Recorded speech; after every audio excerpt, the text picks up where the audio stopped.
Hello, everybody. How are we doing today? Honestly, I'm doing pretty good. So, real quickly, before, I am unmuted. Awesome. Before we get into it, we do have some React content stacked up for today, which is pretty cool. I was requested on a video to look at the do's and don'ts of Helldiver etiquette. So we'll probably use that as a nice cool down from whatever bullshit Sony's got planned for us. Hopefully it's something good.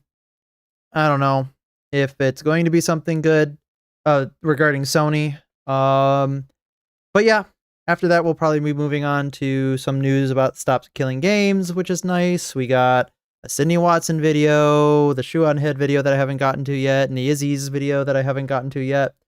So we'll see where today takes us. We'll see how exhausted we are after the state of play or anything else. Honestly, I don't know. The state of play might be interesting.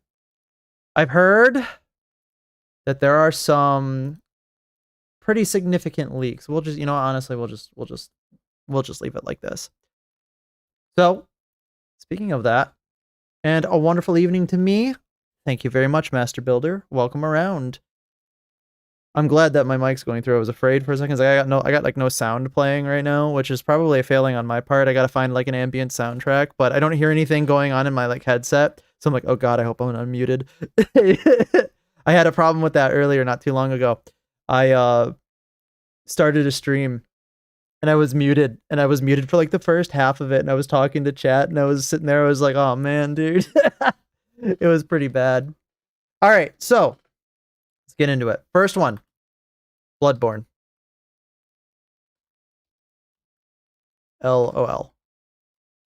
It is that time of the year again, where there is a person who's leaking something that have to do with Sony, saying that there's going to definitely 100% for sure this time have some news on Bloodborne. And there was a leak 2 days ago or something like that, where somebody said that there was something, in fact, a planned about Bloodborne. I don't believe it. Now, this has some context to it.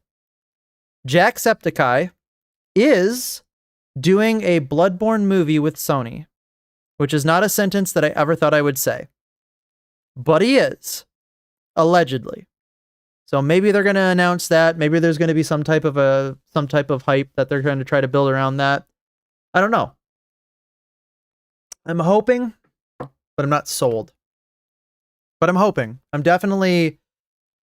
very, very high on copium right now. Well, there's no music if you're wondering, but you're coming through perfectly. Perfect. Yeah, there is no music. I need to find some like royalty free or some type of music that I can use for my backgrounds. I just don't know what I don't know what I want to use. So that's going to be the next thing that one of the next things that I'm going to be working on, is so that I have some background music playing. I'm going to always forget to like mute it, which is like my biggest fear, is we're going to be like halfway through a reaction, I'm just going to continue hearing like my background music. Actually, it's not my biggest fear, but and I'm probably worrying about nothing, but who knows? Who knows?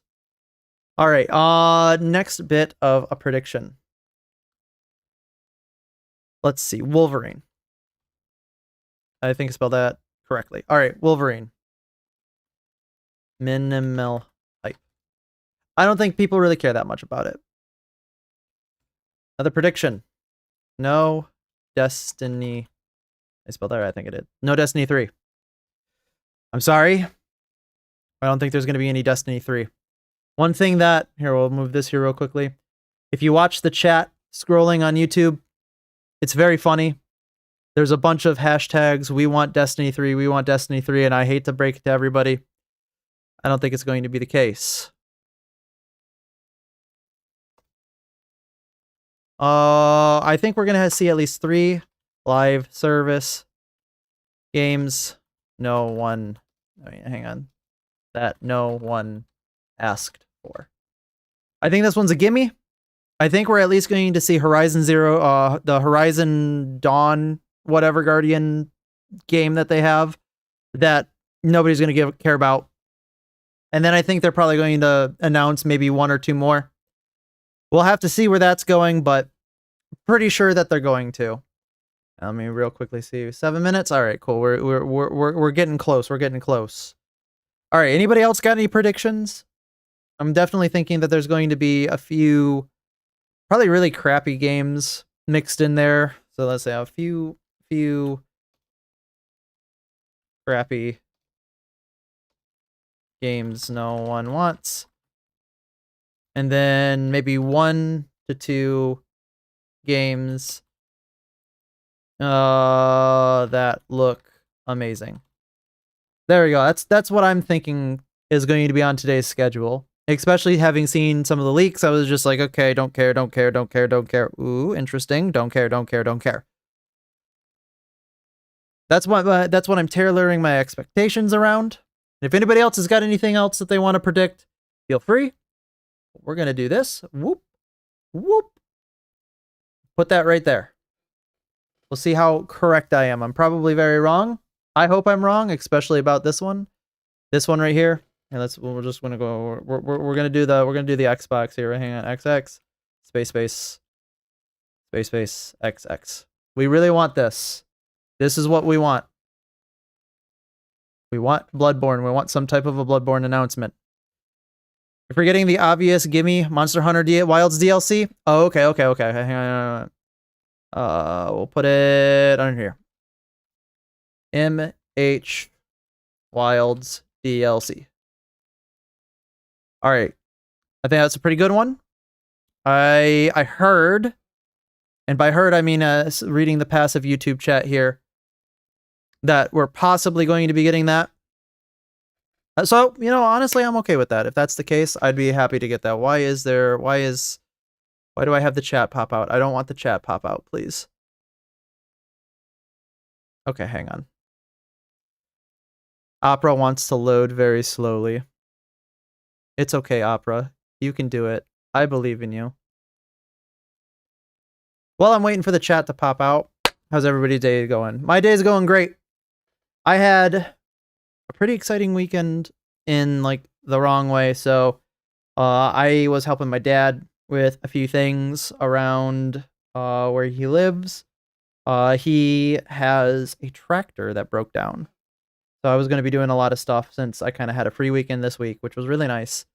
And then our tractor broke down and we weren't able to do anything. So we just got that fixed, which is really nice. So, well, honestly, both of his tractors are breaking down, but that's neither here nor there. So it's good to have that. But man, that was rough because we really wanted to get some stuff done. Everyone predicted summer announcement for State of Play makes the most sense. I don't know if that's the case because there's a summer game show coming up on Friday, right? Which I'm thinking that I'm going to react to the summer game show too. So we'll probably play our community Helldivers a little bit early. And then after we play that for about 2 to 3-ish hours, I'll do the State of Play react. And then if we're feeling it, we might hop back on Helldivers, but we'll see how that goes. I know it's on the worst day for me, but that's okay. I kind of want to do it anyway because I think these game shows are important. I think it's good to actually see what's going on with these live. Because obviously they should be kind of a little bit of an event in gaming circles. I am okay normalizing people getting excited to see these game shows, but just a dumb work day for me. Shortening prosthetic casting a few gypsum models. I hope I'm saying that right, that I need to finish for this week. And yeah, that's it. Honestly, I can feel it. But at least, like I said, at least it's probably fun to do, and I'm glad that you're having a great time with it. Really a special thing to find something that you really like to do. But yeah. Well, hopefully this will be a good wind down to your work day too. And hopefully, like I said, we can all get excited for something. Although, I don't know, man. I've been underwhelmed by most game shows. And that's sad because I really want to get excited for them. I remember way back in the day, hell, even up to 2013, 14, game shows were huge and seeing all the new games was awesome. But now it's just a game show comes out and I'm just oh, Yeah, okay. Oh, they're doing another one. Okay, they're gonna ruin that franchise? Okay. Oh, then another live service? Okay. I don't know, maybe I'm just too old. I don't think I'm too old. I think everybody feels that way. Honestly, you know, no, I'm not too old. I think everybody feels that way. Even people who are new to the gaming hobby are just like, oh, this stuff sucks. At least that's what I'm gonna tell myself. Man. Okay, let's get this unmuted. Let's see where we're at. I'm definitely gonna get hit by... I'm just gonna put it on very low so that we have it in the background. I'm definitely gonna get hit by a copyright for this. I actually got hit for a copyright on Union, the Union game. Union Syndrome, and it was really funny because I was just like, bro, I'm not making any money. What is there to copyright here? Actually, my first time watching a game show, but my hopes aren't all that high. Well, yep, your expectations are, I would say, right where you are. I remember the game show that happened either during COVID or right before COVID when they announced the Demon's Souls remake. That went wild, but that was the only thing. So game shows, they were really cool way back in the day because they were novel, right? They were like, oh, this is new, this is awesome, it's fun. And then like, as games started getting less and less good, less and less stuff that people were looking forward to, which obviously is like post-COVID and what have you, people have just been kind of saying, whatever, I don't care anymore. And I think, you know, justifiably so. When all the game show is either a bunch of games that nobody really cares about, or a bunch of games that like are all live service, it's like, I get it. You're burnt. You don't want to watch this stuff. Also, like, one thing to expect out of the game shows, I don't know so much about the Sony one, because the Sony one usually is pretty straight-laced and sticks to the facts. But like SGC Summer Game, was it SGS? Whatever. It's the one with, because I think it's Jeff Keighley that's doing the Summer Games show. Anyone with Jeff Keighley and anyone that's like not like a branded one usually is pretty cringe. Like the jokes are like, okay. The announcers that they have are just like, oh, well, you didn't really hype me for it. They were fun until they became obvious who paid for them. Exactly. But you can definitely tell like when Tencent has funded something too, because it's like all Tencent games. It's like, oh, okay. I am going to turn this up, by the way, as soon as we hit here. Tell me if it's too loud for you guys, but because like it's pretty loud for me. I don't want to like blow people's eardrums off. I definitely don't want to blow my own eardrums off. But we'll see. Oh boy, here we go. What you got for us, Sony? Please have Bloodborne. Well, that's a good sign. Wasn't the announcement of Concord game? Yeah, they did it. They did the announcement for Concord in a Sony game showcase, I believe, or Sony game show. I think it was a PlayStation one, because like that was supposed to be their next big live service. Hi, and I'm it was Marcus Smith, just creative director for Marvel's Wolverine. Hello. Today we're excited to debut a new look at the game. Okay. To set the stage, Wolverine is in a race against time to rescue a group of kidnapped mutants before they're shipped off to parts unknown by cybernetically enhanced mercenaries known as I think this is like a... However, isn't this like a Sony exclusive? He isn't the only mutant attempting to save them. All right. Let's take a look. This game, it's an exclusive. This is supposed to get me to want to buy a PlayStation, I think. What I'm expected to see, nothing that's going to make me want to buy the PlayStation. Redhead. Might be our only lead. We got the PlayStation dialogue. Right, no, but specifically with Wolverine, minimal hype. That's the prediction. All right, let's search the area. Status update. Perimeter stable. Holding position. I don't know. This looks like stealth slop. At least it's bloody.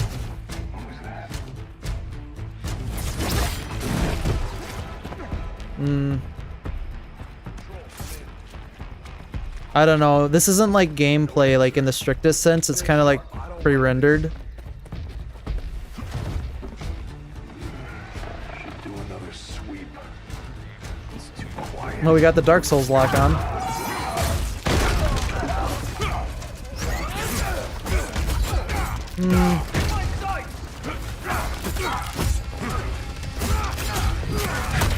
I don't know, man.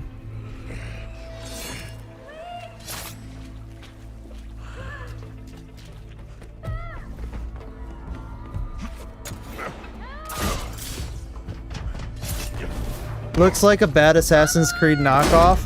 There's an alien now. Okay. That was left field. But no, for sure, this does look like a bad Assassin's Creed knockoff. You're not wrong. And not like an old Assassin's Creed, like a new one, right? Is this an exclusive? This might be an exclusive. Let me see if this is an exclusive here. Because if this is an exclusive, we're starting off real strong. We need backup now.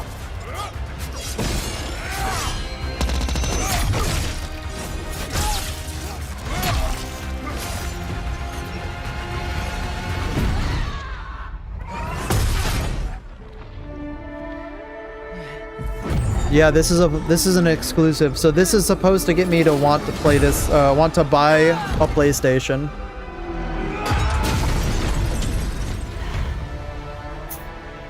Nah. There you are, Red.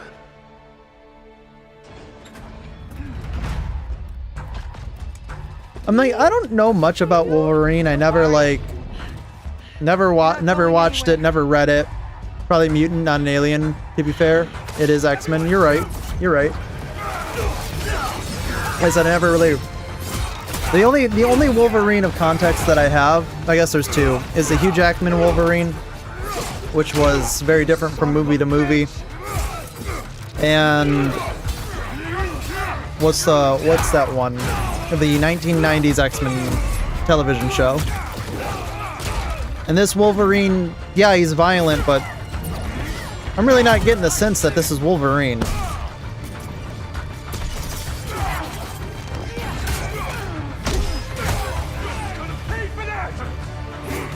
Notice how all the NPCs are just kind of standing around letting him do his thing.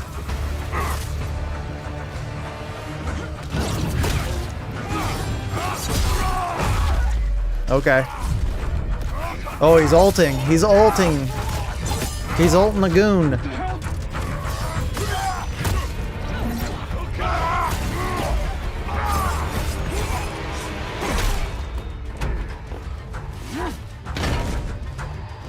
If we could actually see the way the combat function and more of what it looks like. Yeah. That's what I was saying, is like, this looks like it's supposed to be quote gameplay, closed quotes.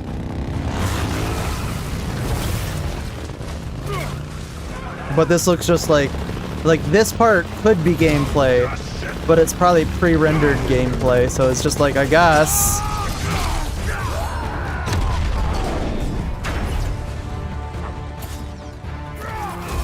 Where are those mutants?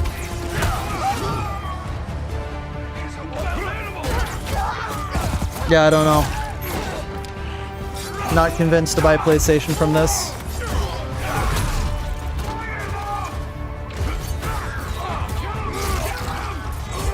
I was convinced from the Demon's Souls remake, but unfortunately they were going through shortages at the time, and I couldn't find one, and I just didn't get one. Oh, it's a boss. Let's see. What's this boss fight like? Oh, he's getting his butt handed to him.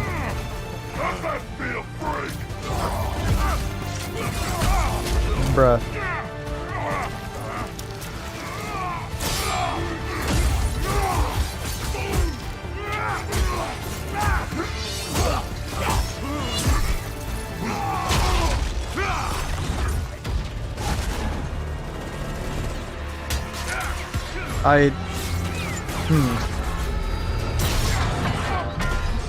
Oh my god, it's been going for what? 10 minutes now? Jesus, we get the point.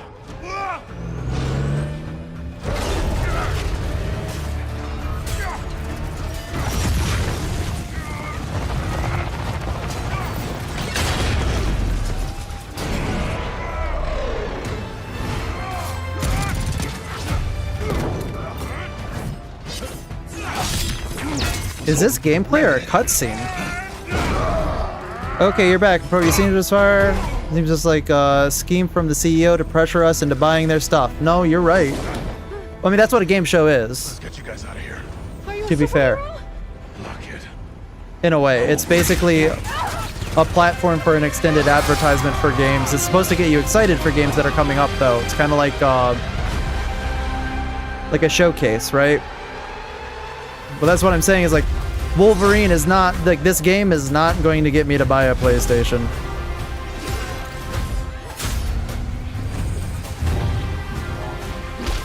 Kind of curious how you really handle a main character's threat of fail state when they constantly regenerate. Well, I think we just saw that where they went down and then they had to like press the square button multiple times and then they just came back. Wouldn't that be really funny if this is one of those games where they're just like, you can't actually fail it? We hope you enjoyed that new look at Marvel's Wolverine. It's basically This is a mixtape. single-player action-adventure game featuring a focused, story-driven experience that will send Logan on a perilous journey across the globe, where more than innocent mutant lives are at stake. In this game, mutants live in hiding, fearful of those who would hunt them down, while most of the world doesn't even know they exist.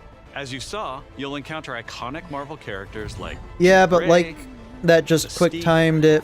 It would need an actual fail state. No, I get what you're trying to also show say. you a glimpse of the brutal combat you'll experience in Marvel's Wolverine. It's fast. I fluid, wouldn't and consider visceral this in the way brutal that only combat. Logan can Like, deliver. yeah, it's gory, but Marvel's Wolverine is built to take It's full not advantage punishing. of PlayStation 5 consoles, and we cannot But yeah, wait for you to get your hands on it. the when lack it of a launches fail state September could be kind of an 15th, issue. I don't know, 2026. man. We're also happy to announce that you can pre-order. Yeah, but it your copy showcases to make today hype, but it at the really end just of the feels show like shove in it into their select throats, markets. they'll buy it. Check out Yeah, PlayStation that's Blog that's for the more problem with information. most On behalf showcases of nowadays. everyone at Insomniac Games, thank you. Like I said, the reason why I'm See you watching next this is because I heard some of the leaks. And also, I kind of want to get into watching more showcases. To be fair, they say the magic word, single player, Hello, that's and a welcome dying to breed State of nowadays. Play. Yeah, I wanted to start by thanking Marcus and the whole team at Insomniac. but like for they that always get extended angry work where on it's Marvel's like, Wolverine. hey, we We've gave got you a what we ton more wanted. to It's like, share no, with we news didn't and want updates that. from both Yeah, you made a PlayStation single player studios game, but you made it and dog third-party shit. studios from I can't around expect the anybody to globe. be talking about Let's this in get like right 2 to years, it with the latest from our friends at Arc System Works, XDev, which is and actually a Marvel Games. compliment. Because if we're not talking about it in 2 years, that means it wasn't bad enough for us to talk about.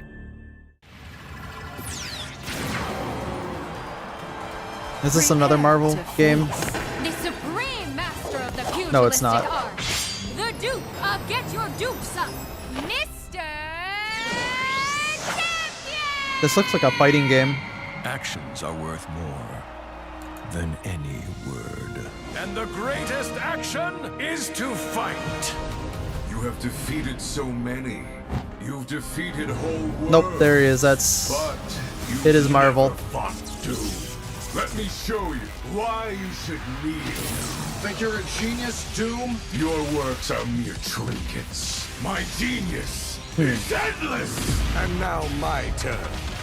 You made promises, Doom, and those promises shall be kept. This violence will solve nothing, Eric.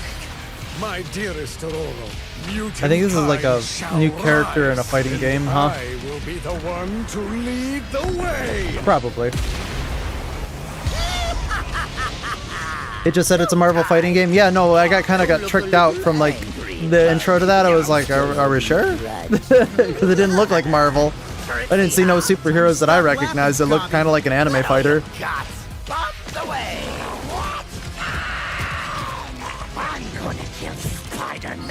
Must be, yeah. I think you're right. It's probably a new one.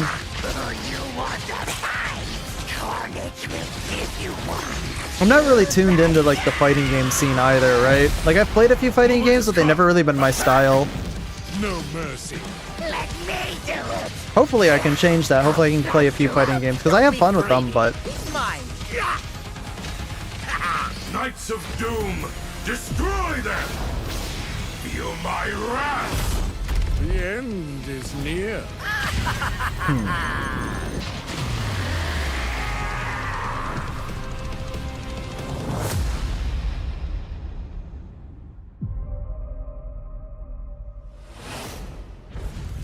Okay, well. That didn't look terrible. I see much from my perch atop the tree of tranquility. Yet, there are some outcomes that are uncertain, even to me. Oh yeah, people were spamming Raymond. Let's roll! Okay, well. We got an elder property coming back. Will no doubt be the stuff of tales twice told throughout the Glade of Dreams. Come feed my ox. Oversaturated fighting market? Probably.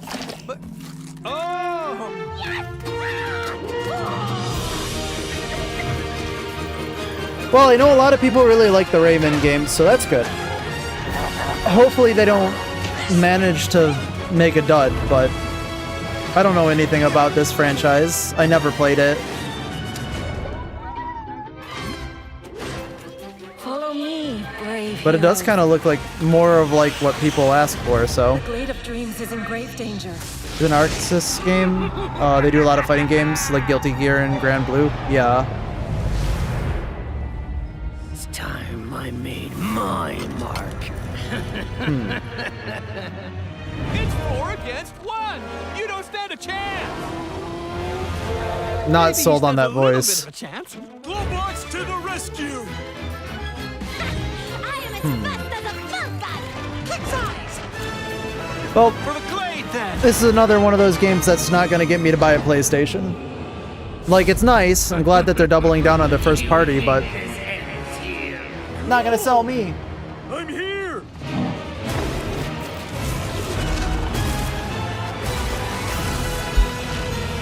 Are you ready? Looks like the newest Crash Bandicoot game.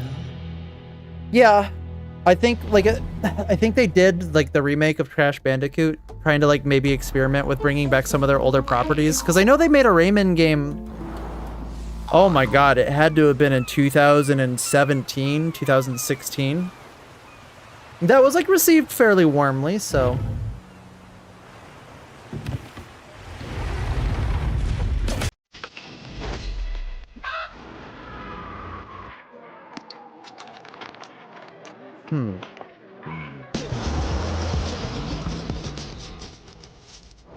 A prequel to what?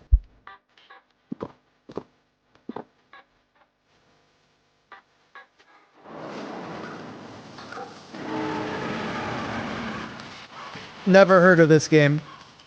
I don't think. You say.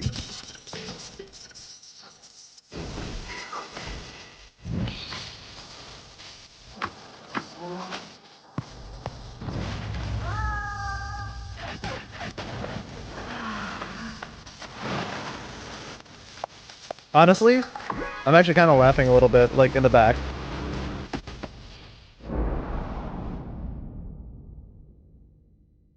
Bancho the chef. Boncho? Probably Boncho. I don't know, that looks okay.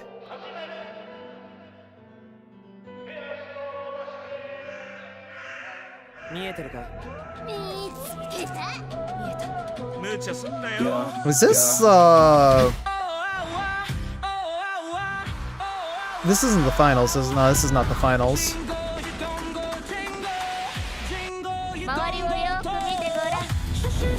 Well, that flashbanged me right there, what the heck? This kind of looks like a Riot, what's it called? A Riot video? Something that they're putting out for like League of Legends or something. Got that same style.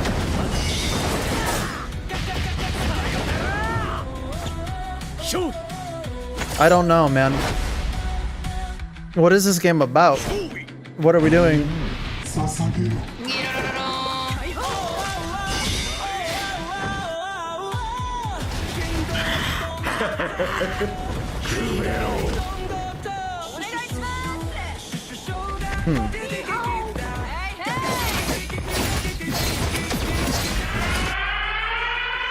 Up to 3-player co-op, okay. Interesting that we're seeing a lot more 3-player games, which seems really weird, but it's interesting that 3-player co-op's actually been like kind of as popular as it is. It kind of defies conventions in a way, but in a really good way. うっかり死んだりしちゃわないよう気をつけるんだぜ。 Okay. Seems like a PlayStation game. Hi everyone! お久しぶりです。安心の中村いくみです。Did you miss me? I missed you! What else does でも Unseen 多分私の do? ことを知らないし忘れてる人もいるかもしれないんですけど、そうだな。見てね、お姉さんです。今日皆さんにお届けしたのは There's a good number for trying to get people to play. It's a lot easier. You're not wrong. It's very. この世とあの世が Like, 4 is a big ask. It definitely is. アジアをベースにいろんなカルチャーが入り混じってます。煙あるところに妖怪ありという言葉がありまして、それを妖怪ハンターが見つけ出します。そこで This 使 could う be のは okay. 妖怪ハンターだけが使える I don't think it's like. フォックスウィンドウ、狐の窓です。 I don't think this would be somebody's like game that they're dying to play, but it's probably something to play in the background while we're waiting for other stuff. It doesn't look terrible. しかし妖怪をただただ集めるわけではありません。私たちのゲームでは妖怪と契約をしなければなりません。頂上をまとい未知を狩る、あなた自身に憑依してもらいます。そして憑依した妖怪のパワーを使って憑依アパレル Is this their first game? かっこいいアパレルをまとってスーパーパワーでもっと強い妖怪に挑んでこの世界の謎に近づいていく。 This looks like their first game. I don't see any other games underneath them. 一つは刀ハンターになります。 Well, I will say at least thank God that Sony's willing to still go in on other studios. It's better than Xbox, let's put it this way. God damn, that chant loaded for ages. What the hell, Opera, exactly? 煙って遊んでいただければ嬉しいです。私たちはカオスをお届けして笑いをお届けしたいと Opera and YouTube tend to go 煙を作ってます。 quite slow. あの世に最も近い I've noticed. 煙シティへようこそ。 They're just trying, it's a psyop to try to get you to use Opera, or sorry, not Opera, Chrome. 落としていきますので、もうとにかく煙の世界をこれから楽しんでください。Let's 煙っていこう。 I will never use Chrome, by the way. That's a lie. I'll probably use Chrome eventually, but I think Opera's much better. At least I prefer it over Chrome. I don't know, that one could look pretty good. I might play it when it comes out. Who knows? Been halfway across the continent looking for you. Hard woman to track down. Is this the same chronology as the last 2 Tomb Raiders?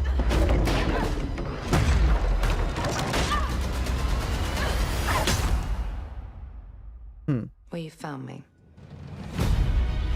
Amazon Game Studios and Crystal Dynamics. Okay. Ms. Croft, I hear when it comes to retrieval, Amazon's not doing too hot, are they?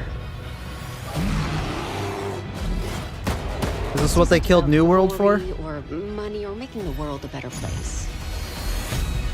This is a puzzle, buried in centuries of silence. Sat here for 10 minutes without being able to chat because he accidentally changed to full screen. Without wondering what's behind it. That's almost what happened to me too There's a reason for this video. I can only trust you with this.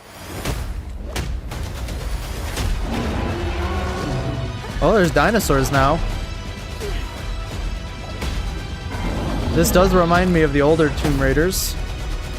A lot more fantasy.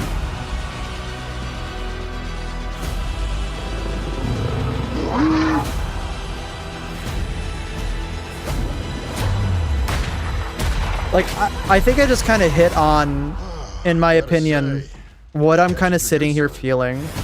It's like, I want the game to be good, for sure.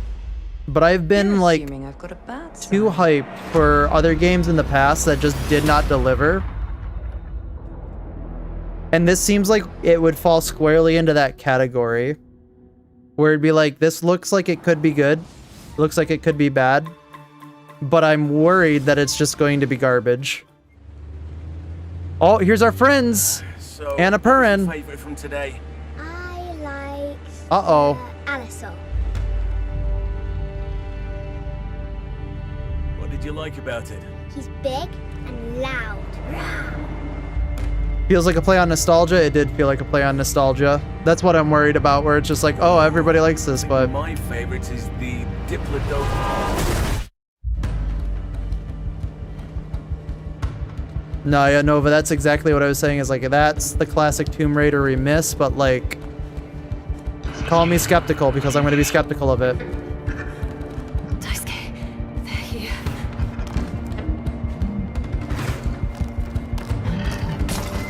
I don't know if I can do this. Is this a Jurassic Park game?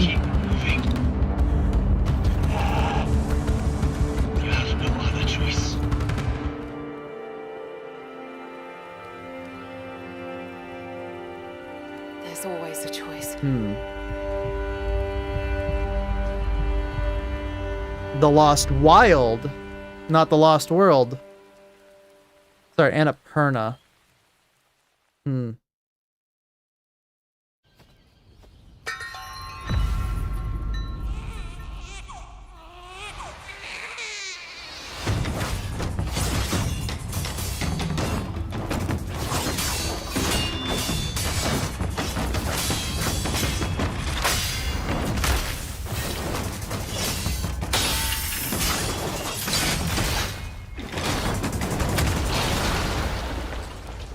This feels like it's been like sped up by 2 times.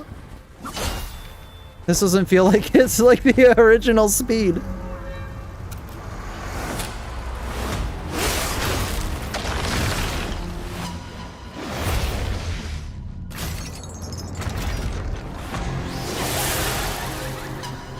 I had my intentions to install Annapurna, and I had to second guess it. Now you're mad? Yeah.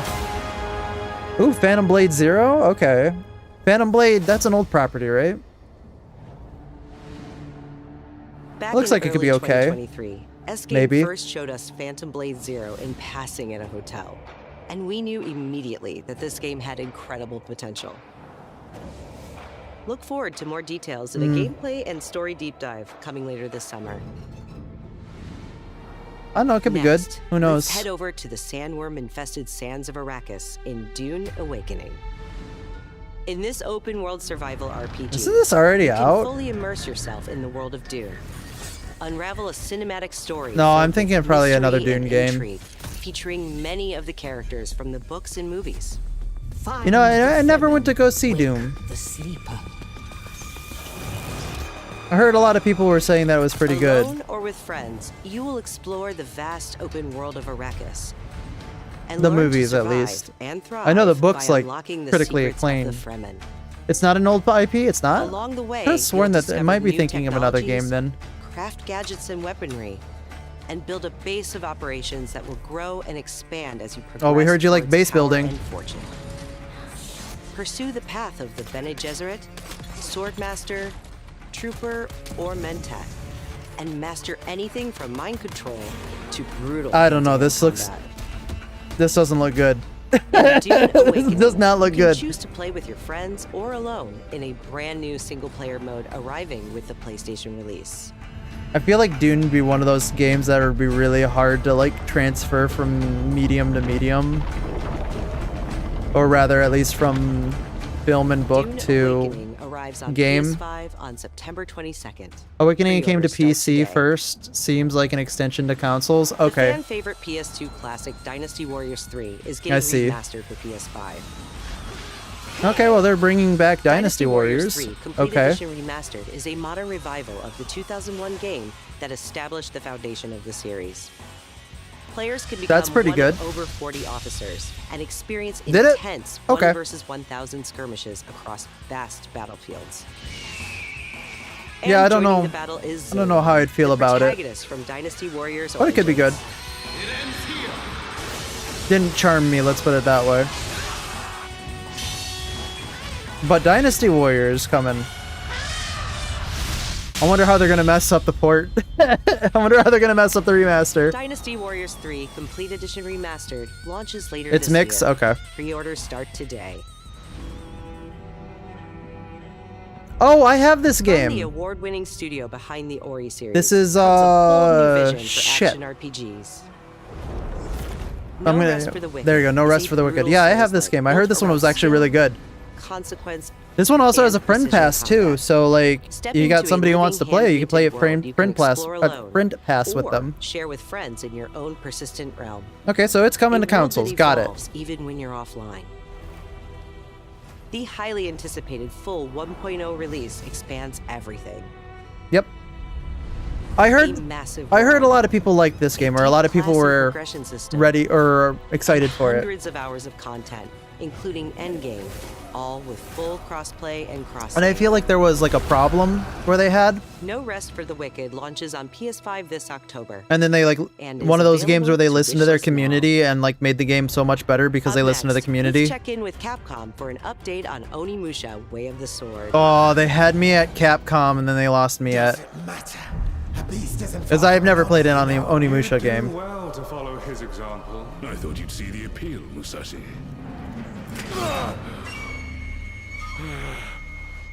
Actually, maybe that's a lie. Maybe I did play one. I don't remember. That castle on the mountain.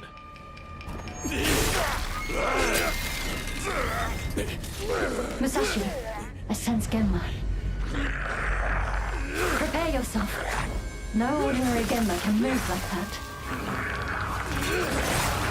I doubt this area was designed to welcome visitors. The castle's owner must be terribly cautious. I am Suten Tochi. Miyamoto Musashi. No Rest for the Wicked doesn't tickle your fancy. I mean, I get that. Like I said, I want to play it, but I never found any time to sit down and play it. But I heard a lot of people really did like it. I think. Witness my might. I don't know, this doesn't look pretty bad either. This looks pretty okay. So you've lost. Will you swap the sword for a trowel? Like hell I will. No. What then? Are you going to start taking human souls? If human souls are what it takes. Musashi, if that's the path he walks, Capcom's really been on like I've chosen to trust. they've really been on Musashi's fire judgment with in their all games matters. recently, Ori departed.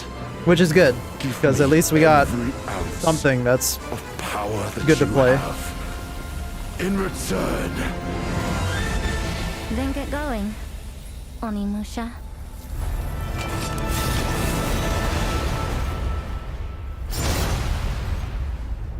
Oh, it's coming out this year. Nice.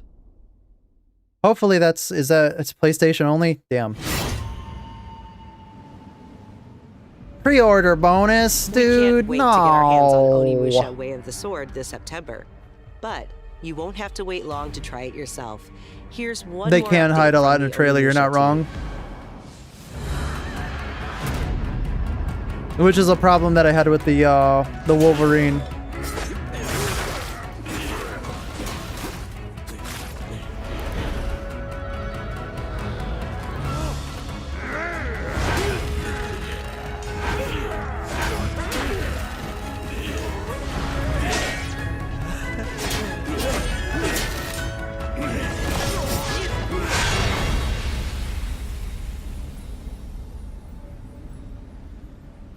Oh, did it say Steam? I must have missed that. My bad. I saw the big PlayStation thing in the middle and didn't look at the rest, apparently. Oh, I heard that there was supposed to be another Resident Evil announcement, too. Not that this is it, but I heard there was supposed to be one of those.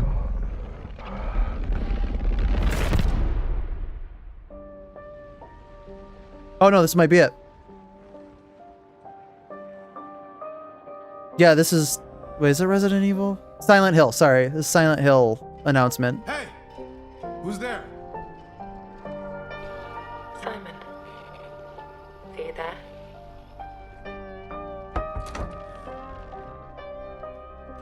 Please say something. Never played a Silent Hill game, I'm going to be completely honest. Never got a chance to. Feel right.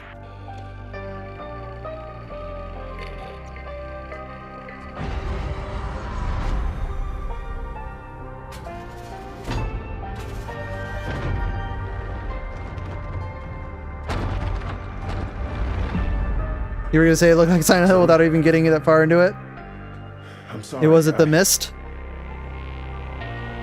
Sorry? What are you doing here? The town devoid of people?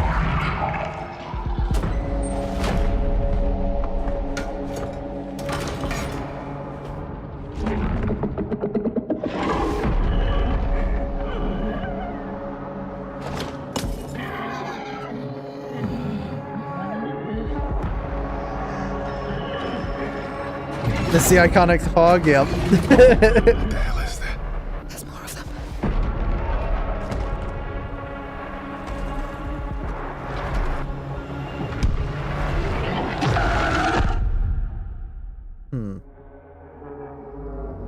I'm so sorry.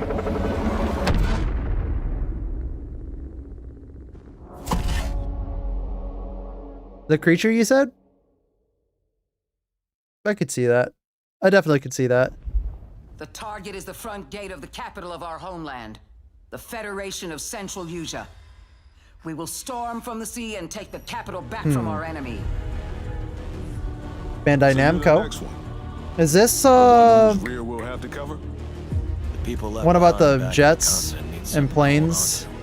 Some sort of symbol. Something Aces or something like that? We will be in visual range of the land battleship soon. Ace Combat? That's what it is. Is that a flying battleship? Enemy artillery intensifying. Damn it. Where's Wings when you actually need him? All units return to base. It's a land ship. Where are you going, Copter? Cover Tasha, Rex. I think this is an Ace Combat game. That's where the Wings of Thief comes in. The legendary savior. Dee Dee wants the legendary savior to get as much publicity as possible. The more exposure, the better. Cannon firing. I know people who played Ace Combat said they really liked it, or at least there's some really good in the Ace Combat games. Above you flies the Wings of Thieves. No harm will come to you. Hands to the sky, everyone. Hope is within reach. The Terminus fingers. What, the imposter? Sharing information isn't always about telling people the truth. Hope's all we can offer. We got some good eatings for the plane nerds. It's an ambush. Shadows. Just as planned. We dangled the bait and Wings took it. We'll find out soon enough. Would you please? Green fight! Defensive maneuver! We've got a leak. Is it time to run, Ray? Hang on. Joker 1, down an enemy. I even recognize some of those planes too. Here we go, Rex. Come on, Ray. Let's go, Rex. These skies belong to you, Rex. Go take what's yours.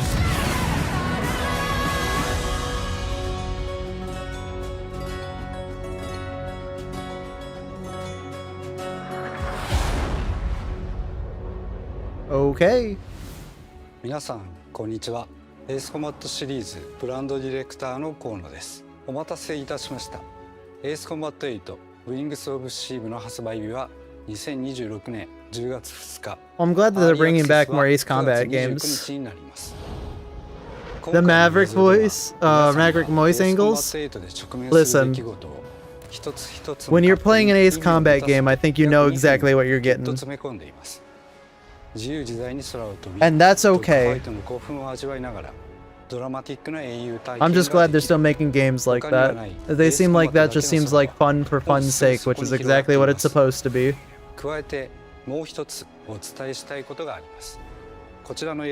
But for real, I've heard, actually I have a few people in my real life who really like the Ace Combat games.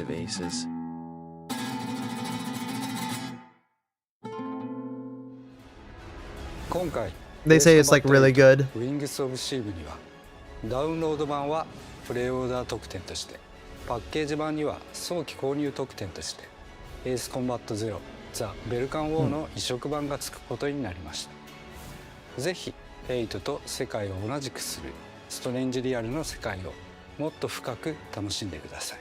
I think some of them are on Steam too. 発売まではあと少しです。出撃の準備を整えてお待ちください。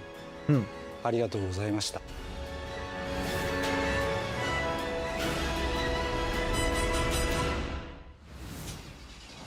Are we really already 40 minutes into this? How long have we been in?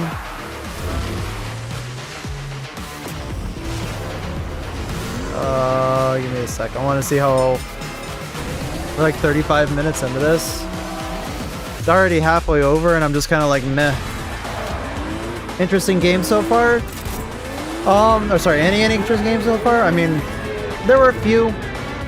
There was a Silent Hill game coming out, looks pretty okay.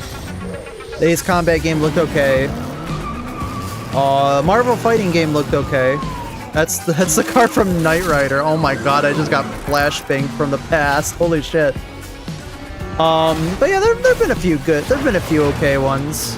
They haven't done any announcements of any live service games, which I unexpected at this point, which is a huge bonus. They haven't had any they didn't do any advertisement yet for what's it called? The new Horizon game. Also great.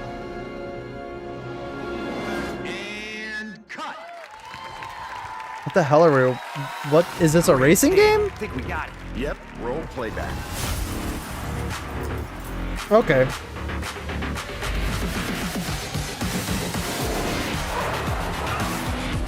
I don't know, I've never really been a racing fan. But they had some pretty iconic, like, movie cars there. Alright. By the way, welcome. There's a wounded man. Nasty injuries. It's like a beast tore him apart. A beast? Out here? Are you drunk or something? Do him up and show him out. But he's still weak, so be careful. What's going on? I said we got 20 more minutes before they make any Bloodborne announcement, right? They're totally gonna do that today. The leaks are true this year, guys. The leaks are true. This looks nasty. In like a good way. Die, bastard. And you're tough. Surprisingly lively for someone who just came out of a coma. If you want to survive, you gotta hustle.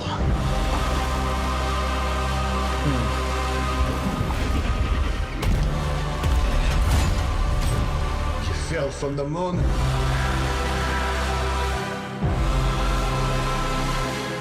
I will help you, but you must not go there. I'll take my chances. Turns out I'm a lucky man. What even the fuck is this game? You'll find nothing there. Oh, thank you for censoring that YouTube or PlayStation. Looks like a new franchise. It kind of does. Well, good luck. Keep quiet in there. Okay. Hopefully it comes to Steam. Probably not, though. At least I didn't see a Steam thing on there. Unless I just missed it again.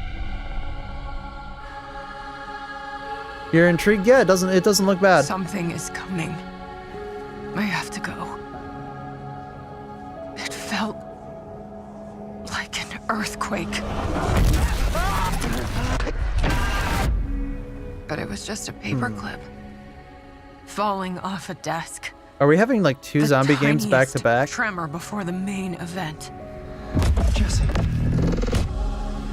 I know what they put you through. You never had a chance. To be announced on Steam, but there's a page for it? Okay, cool.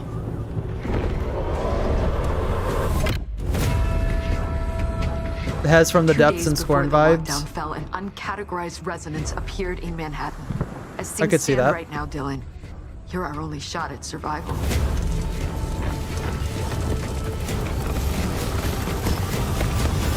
Robots?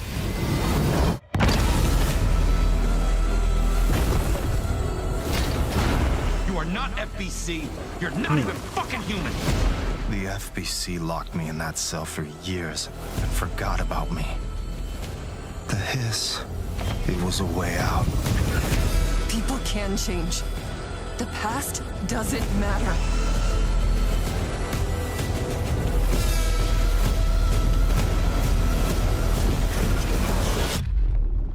Oh, it's a part of the Control series. Okay.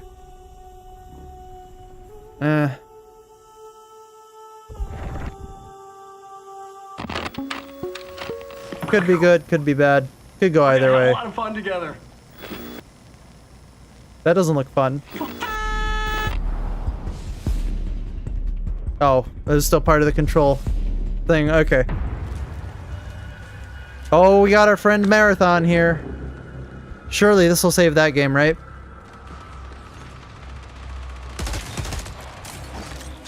No, I've got other stuff planned for today. It just so happened that this overlapped with the time that I'm streaming. So yeah, I've got other stuff planned for today. Darkness. We also got the summer game show on Friday as well, so at 5 o'clock, same time. But surely this is gonna save Marathon, right? This is the key. Every Destiny player is going to be totally okay with the fact that Destiny was killed for this DLC. Or whatever it is. I cried out in my sleep. A warning. 100.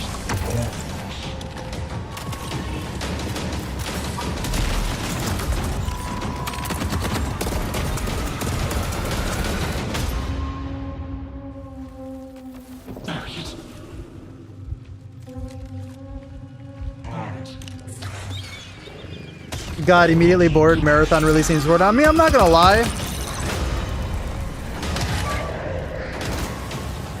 This could be interesting if the god-awful art style didn't exist.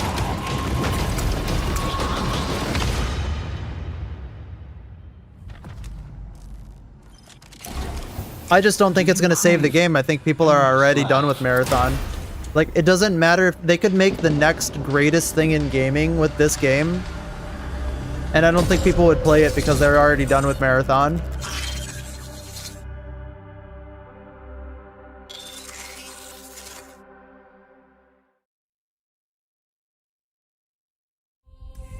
We'll have to, well, it comes out today. The dangerous and okay, cutthroat world we'll of have to Marathon see. expands today with its second season, Nightfall. And if you haven't checked out Marathon yet, Bungie announced an open trial period for the launch of season 2. You'll No also intrigue be to able it? to Yeah, get I Marathon don't at a blame you. Now, let's take a look at what's coming soon to PlayStation I said Plus. it's again, Up it doesn't first, have a me. beloved It doesn't fantasy have me world at is all. Finally coming to PlayStation for the first time. Oh, Valheim. Dragon Oh no, Wilds that's is an RuneScape. open-world Oops, survival wow, game I'm an where you idiot. rise from survivor to I've dragon heard that this is actually not bad at all. I heard Play that this was solo or actually with pretty good. friends as you explore Ashenfall, a beautiful, dangerous new frontier in the RuneScape universe, where power is earned and every action I mean, then again, deepens I'm your kind of mastery.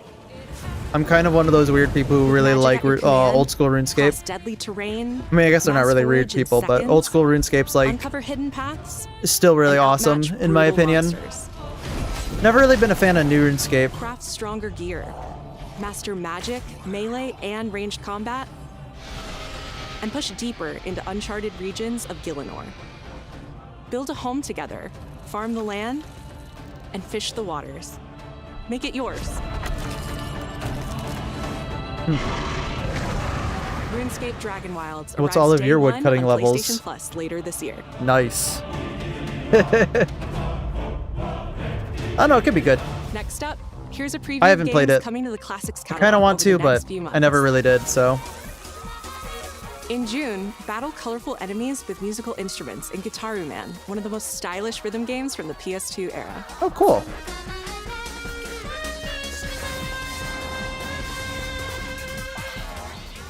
Okay. Oh, it looks like they're doing a lot of In ports July, too. Psiops That's the good. Mindgate Conspiracy joins the Classics catalog. Really haven't heard of anything about this PS2 franchise, so I don't know if it's action-adventure great. mixes run and gun gameplay with psychic powers. So RuneScape's like a really, really old MMORPG. Like, I remember playing it in the browser on my computer, because that's why a lot of people played it, because like you didn't have to download anything, and your computer could be complete dog shit, and it just, you could play it through the browser. In August. That makes sense that they're bringing back. This is Onimusha, they said? Because they're coming out with a new game? Yeah. Cool. You know, crafting, building, and styling the entire time. Kinda. I mean, then again, I really liked Valheim, so I could play it while I'm doing other things. Is this the new James Bond game? Our goal: confront the evil, corrupting power. No, it's not. This is Dead True International. We like ports? That we do. We definitely do. Thanks. Come on, let's get a photo together. Okay. Over! Rotated on that one. A for effort, dude. Who's the buff idiot? Does no one know this guy? You're still in hold out hope for Star Ocean 3 remaster? Oh, you two haven't met yet, right? Who knows? I'll be looking out for you. Roland, whenever you're ready. It'd be great if they did. Has been shut down for decades, uninvestigated, untold, until. What the hell are we even? What is this?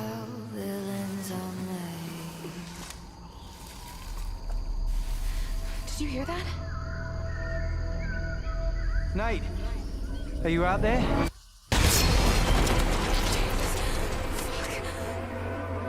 Okay. We gotta go. Right! I have a bad feeling. Let's get rid of it. Grip it tight. Is this one of those, like, Take a deep breath. was it Until Dawn was the game? The mind. We're gonna have to jump! Like a decision game? It is. Oh my god. Imagine. I never really got into those. Idiot. Can you do what needs to be done? Get crushed by a rock. Until Dawn? Imagine. Literally a sequel. Okay. I mean, if people liked Until Dawn, they're eating well tonight. Hi, I'm Stu Tilley, Creative Director at Firesprite Games, and I hope you enjoyed the first look at our brand new installment of Until Dawn. In Until Dawn 2, a successful crew of ghost hunters who fake all their best content come face to face with real horrors for the very first time. Yeah, that wasn't a ghost. Having just signed a deal with a major TV network, they visit an abandoned tropical island. But beneath that beautiful That was a very surface, real man there's with a dreadful, very real heartbreaking machete. secrets, centuries old and hungry for vengeance. We're looking forward to sharing more details about this very soon, ahead of release in 2027. Okay. Thank you.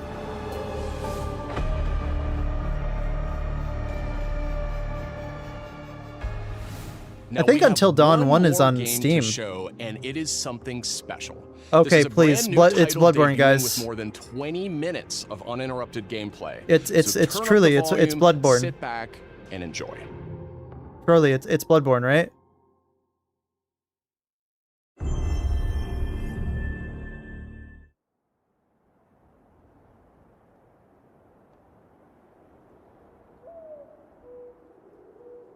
That doesn't sound like Bloodborne noises.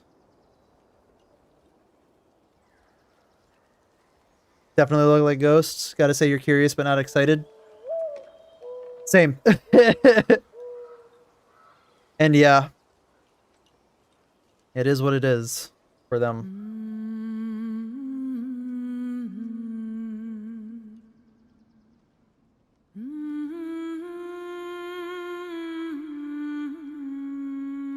Okay. Come on. What do we got? Oh, it's not From Software. It's okay. Next, Bloodborne will be next year, guys.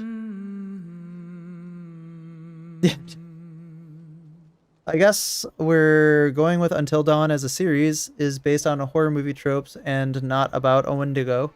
Find your way home. Which is fine. Just a bit confusing at first. You are free. I feel that. Oh, God of War? Okay.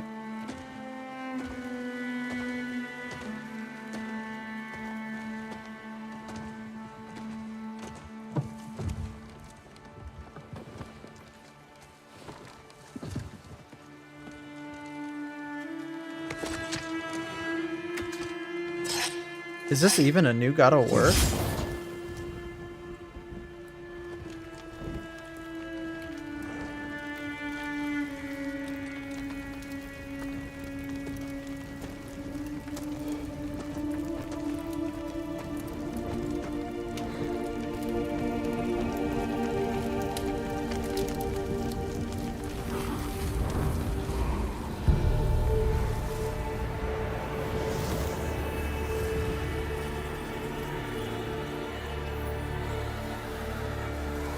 Let's go, God of War. I've never played a God of War game. I know a lot of people like them. I've heard mixed things about the new ones though. Are just remastering God of War? They might be. Which is, I would suggest par for the course, because a lot of games that came out even up to 5 years ago have been getting remastered on occasion.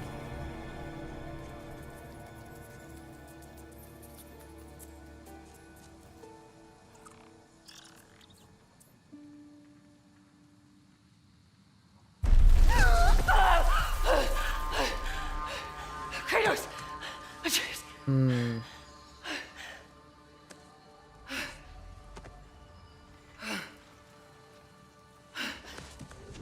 So are they doing like a God of War game with his wife or something?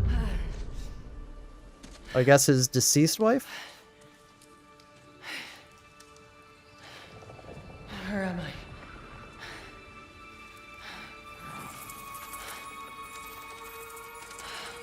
Hmm.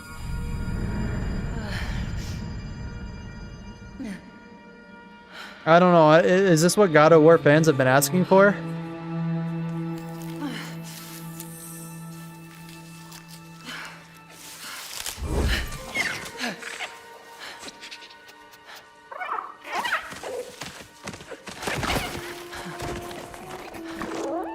You know where I am? It could be.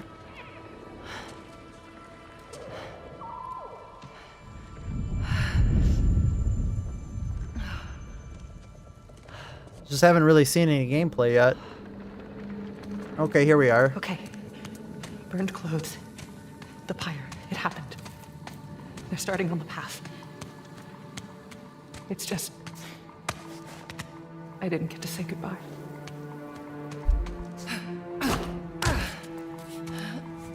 Sorry, I didn't mean to hit my mic.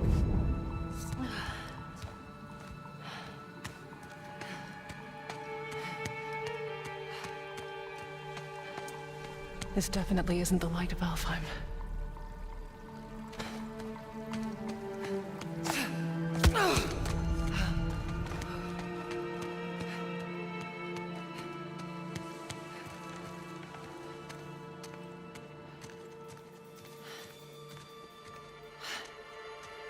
Mask. How?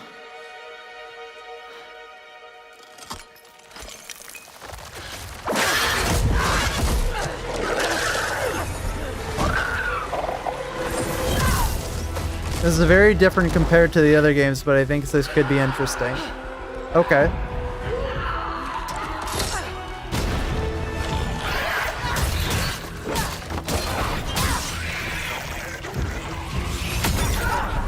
Oh, come on. Hmm.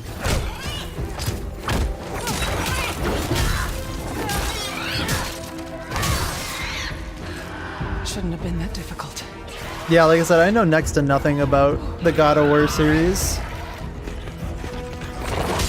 So we'll have to see.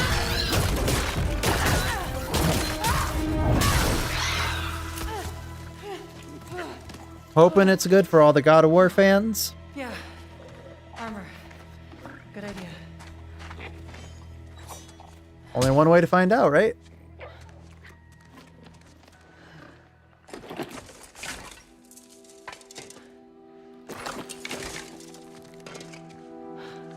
Maybe a spiritual following of the God of War storyline? Could be. I said, I think I heard a while ago that they were doing a God of War quote, like retelling or remake or something like that, with a female protagonist. And here it is, I would think. Now, how about a way out? And of course, the internet has a lot of different things to say about that, depending on what side of the internet is loudest on that particular day. So we'll just have to see how it is. This is you're not wrong, this is a very big change. And that's why I'm being very cautious about how I want to pass judgment on this, because, you know, God of War has been pretty good, and people really, oh, that kind of like popped in. There was a little bit of rendering issue there, but God of War has been pretty popular in the past, so people really like it. So we're willing to trust the studio that did God of War. But given the context of pretty much everything else that's been happening in gaming, Their path isn't safe. I would consider everybody's guard a little raised. Justifiably so. Quick armor change. I mean, she's wearing, I mean, it's like, what, medium to light armor? Can go on pretty fast. Plus, you want to kind of maintain the momentum of the scene.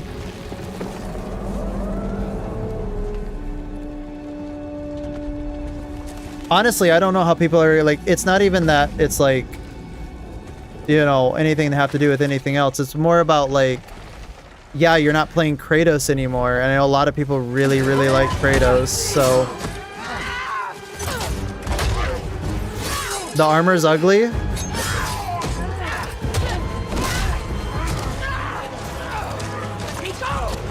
you come from the Eagle Onslaught? You're all for change, you can't keep doing all the same thing? You're not wrong about that. I'm good for positive change, but... I also take a very, I would say, conservative idea on sometimes if something's not broke, you don't really need to fix it.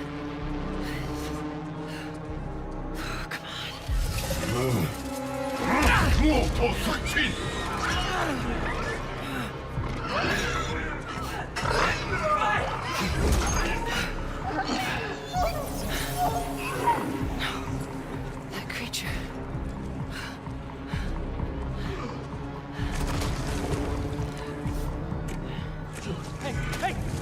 Kid. Let him go!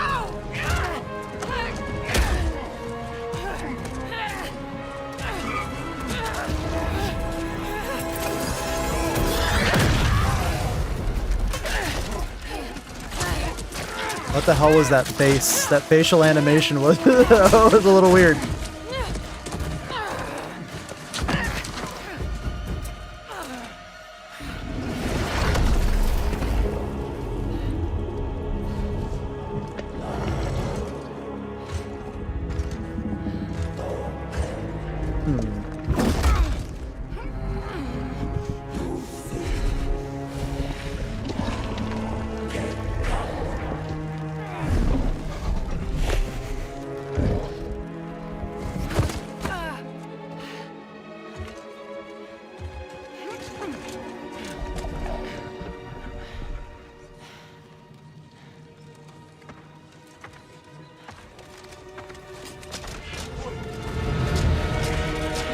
Is this Indian mythology? Or Far East Asian?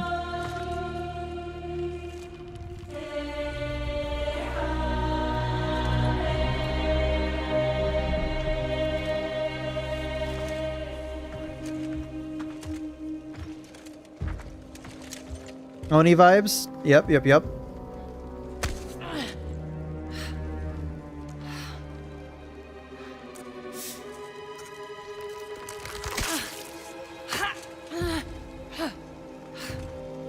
Another mask.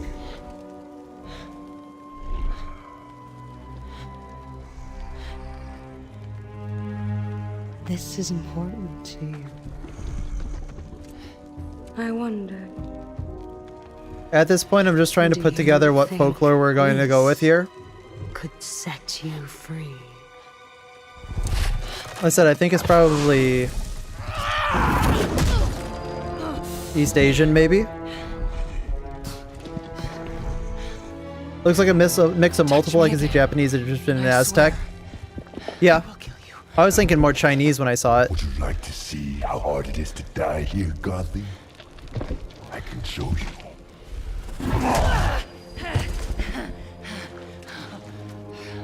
You can't keep me here.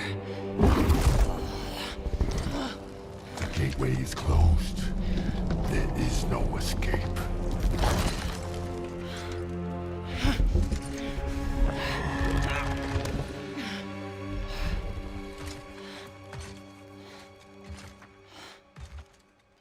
How much gameplay have we had, by the way?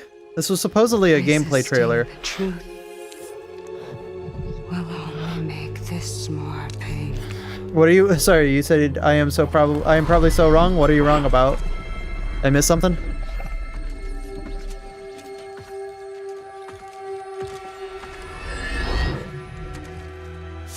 No, Betsy. I will handle that problem. You deal with our new pet.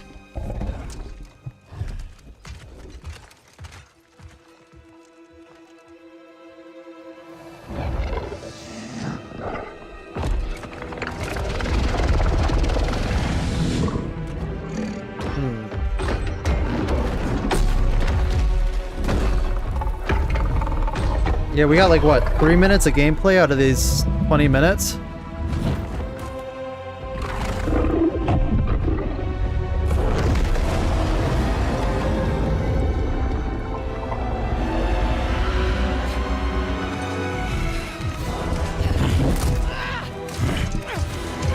They said Sakhmet. It's Egyptian, yep. Yeah, I heard that. Yep. You were, in fact, not wrong.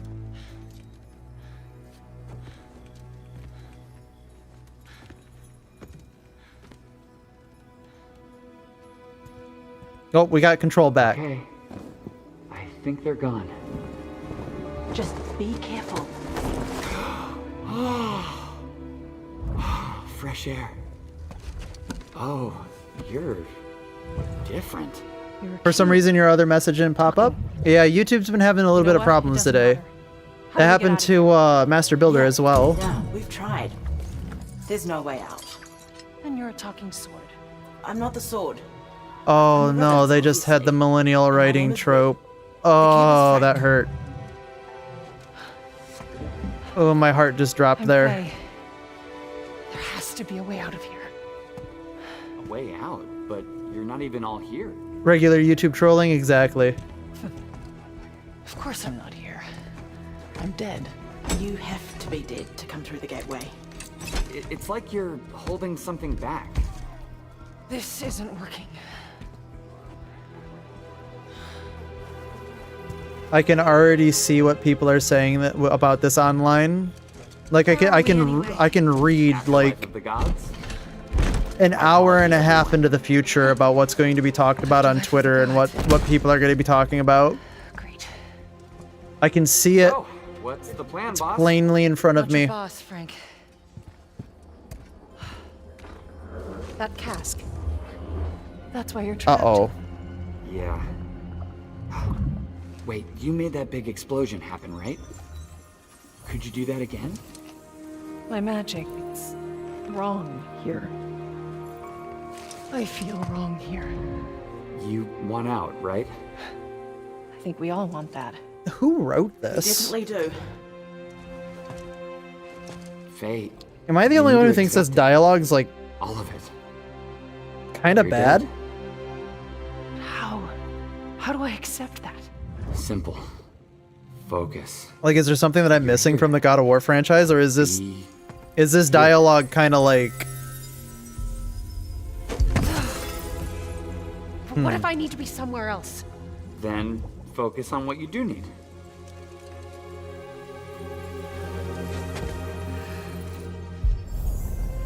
Still haven't played the game, by the way. Slime from Minecraft, you don't believe it? Hey, that's it. Are you still feeling reasonably confident in this game? I promise. Okay, we'll take it. Now let's get out of here. Okay. Get ready. Dialogue just feels like a sitcom. The dialogue feels like it was written by a millennial, and that's probably not good. Wait, not a good idea. Bad idea. Oh god.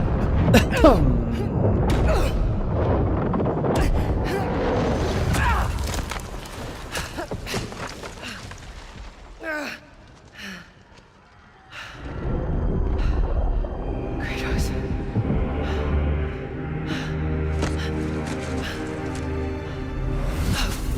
Kratos.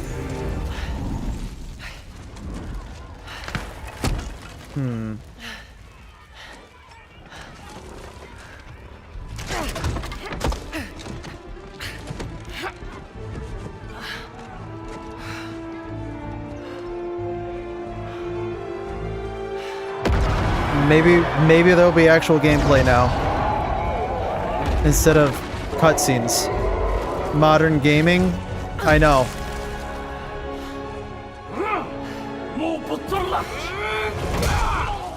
Oh, Jesus Christ. Rue?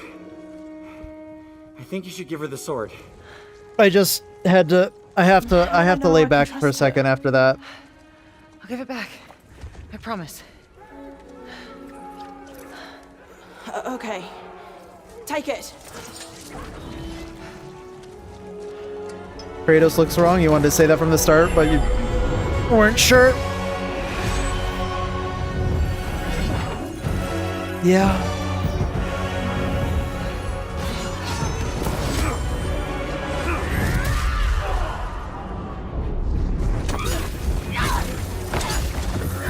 It's fine until the sword and the slime showed up. I mean, there was still some... Oh, how would I say this? The constant main character audiating at you was kind of a little bit of a red flag in my opinion, but... I don't need help. Here we go, coming up behind. I'm not gonna lie, I haven't kept up with the series in a little bit, but so I don't know if the dialogue's been like this.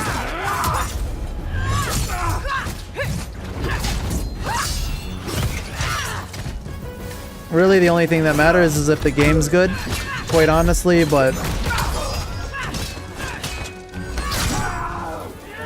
Everybody's all saying stuff about the proverbial canary in a coal mine.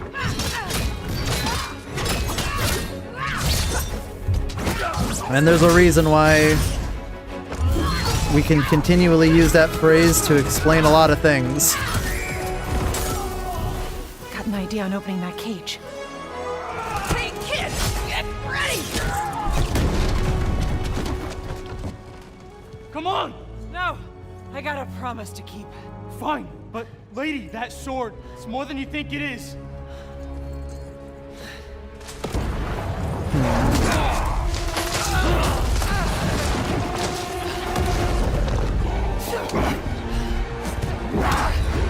Are y'all ready? Not sure about the sequel of God of War, but God of War hadn't had that kind of dialogue. Don't make comments that you can't keep, Godly. I think all the way up till God of War 3, like there's two different like... Obviously there's two different eras of God of War, which is the first 3 games on the PlayStation 1, or sorry, PlayStation 2 to PlayStation 3. And then there's the new ones. And the new ones had their criticisms. You don't know what you wield. That's all I know about them. And a lot of people were saying that they were heading in a specific direction.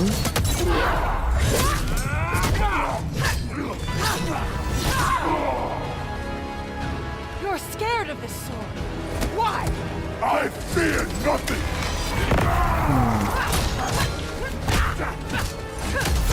I don't know, man.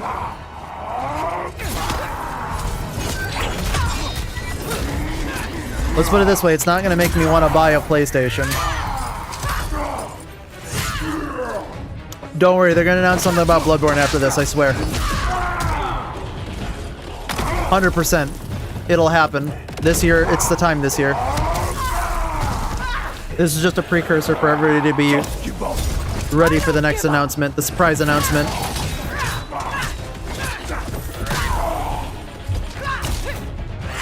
You can't take this game seriously with the walking slime from Minecraft. I think that's probably going to be maybe less than 1/10 of the problem with this game. For context, you're talking about the new ones, and I have to wholeheartedly agree with you. Yeah. And it's like unfortunate because it's like I feel bad for all the old God of War fans. But it's just like, again, it really seems like the gaming industry is in general headed in a specific direction and... Ooh, okay, well we got through that one.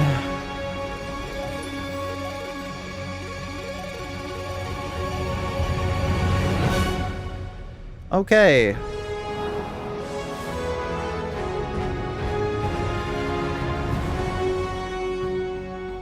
Dare I see what people are saying about this?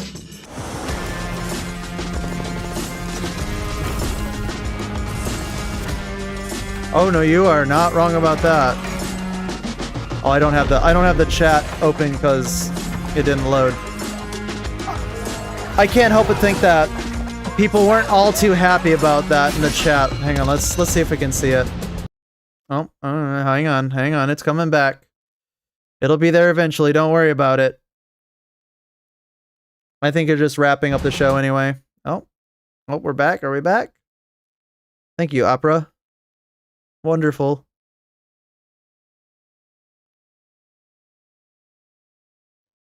I don't know. Yeah, I'm not too excited about any of this. Oh my god, Opera is like actually quite honestly like frozen right now. That's funny. Opera, could you not? Could you please not do this to me? Well, anyway, while we're waiting for that to reload, surely this is when they're going to announce Bloodborne when it's frozen, right? We're going to have to come back to, we're going to have to go back into their broadcast and see it. Oh my god, it's actually like super fucking frozen. Anything, yeah, there, oh, there we go, we're back. Oh, nope, that's it, yep. Okay. Well, that was exciting. Thank you, PlayStation. What are people saying about it? Where's the live chat? I can't help but think that people are L, mid. Yeah. Oh man. GTA 6 will save us this year. We want Destiny 3. Oh man. Oh no. Ooh, this isn't looking good for them. This is not looking good for them. Well, that was definitely a game show. Who's ready for the summer game show next? Was it at the end of this week? I'm ready for the summer game show at the end of this week. I'm ready to be disappointed. Okay. Well, let's cleanse our palate a little bit. So there was a request, I believe, from the man, the myth, the legend himself, Colin Boyce, to react to the do's and don'ts of Helldiver etiquette. And so here we are with it. Thank you for the recommendation. Helldivers is a game with I played a lot of Helldivers. I know that I think I've seen this once way back when it came out, but we usually play a lot of house games, and I think like the caveat for this needs to be, you know, obviously if you're playing with Rip No FNAF, I know Rip No FNAF, but if you're playing with like your friends and stuff like that, a lot of this can kind of be like, you know, obviously somewhat ignored if you're playing with a group, because that's just kind of how things go. But this is for like pickup games, as I recall. So let's see what this is. Helldivers Let's get right into it. A lot of unspoken rules. I am back. Approaching from the southwest. Nice to meet you back. I love the cremator. Is that You just said what? you? Bonk. I heard that. That was the daddest of dad jokes. And keeping up with all of them can be especially Also, I've challenging watched for newer Commissar divers or Kai those a couple that of just can't his seem new to get their videos. teams working together. My name is Commissar Kai, and today I'm gonna put y'all through Helldiver etiquette training. So that you too can make new friends and keep that pinky out for freedom. Let's start with the very basics. Our first rule is don't be a PP. If y'all are like me, then this golden rule Oh, this must be new because this is Cyberstan. I must have watched another video about it, but no, for sure, don't be a PP. I see where he's going with it. You know, don't be a jerk. Like that's kind of a general rule I would think that most games kind of fall under. I mean, it's not like we live in early 2005 anymore. Sorry, I lied.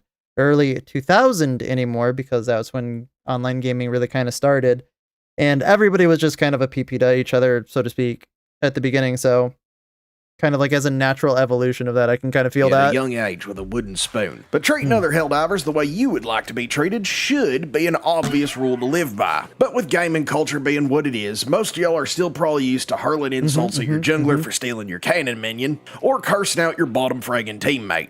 Oh my god. He just mentioned a cannon minion. Holy shit, dude. Please. Why you gotta at me like that? But Helldivers, at its core, is a game Oh, about man. whimsy. We're all here to soak the ground with the blood of the vile alien tyrants, so that Well, the other thing too is like it's obviously like, you know, a cooperative game, which is the most important thing that kind of reduces a lot of toxicity, in my opinion.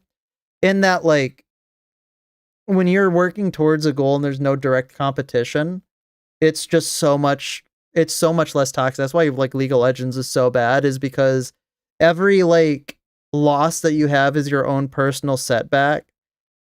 And in it being a setback, you're trying your hardest to win, and you're not working with people because you've gotten into such this toxic mentality of trying to push to do what you think is the best without actually trying to work with the team.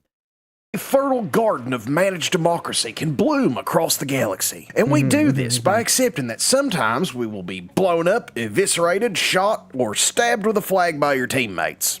And like that's the funny thing is, like, you know, obviously the entire like goal of it is to have fun, like just on its face. And that's why it's like when we talk about this in like compared to like League of Legends, it's such an interesting and drastic contrast, because the goal of League is to win the game. The goal of League isn't to have fun. He's a very solid creator. I know he's a very solid creator. I've caught a few videos from him. I remember, what was it? I think he did a video about the situation involving Erevan, if I recall correct. I don't know where that situation went. I just know that there was a situation there. And I believe he's part of the propaganda commanders, right? I think so.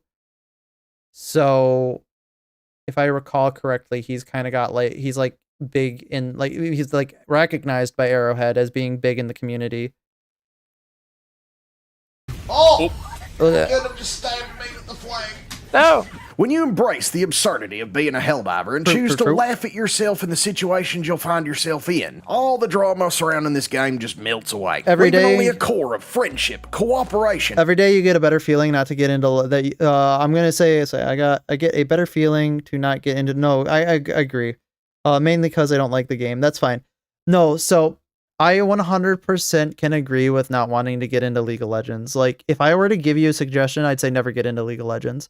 Mostly because it's just like, it's, if you have the type of personality that's like even minimally competitive, you're gonna have a bad time. Because not only are you working with a deficit of like knowing about the game, but the people who are like minimally skilled at the game are very unwelcoming, I would say, to new players in a broad and general sense. Because, you know, obviously if you're with a pickup game, if you're with friends, this kind of is a little different, because friends will be helping you and they're more willing to tolerate you. But if you're playing with just complete randos, they're not going to be tolerating having to teach somebody how to play the game. And that's kind of been like my experience. Yeah, I would never suggest getting into League of Legends.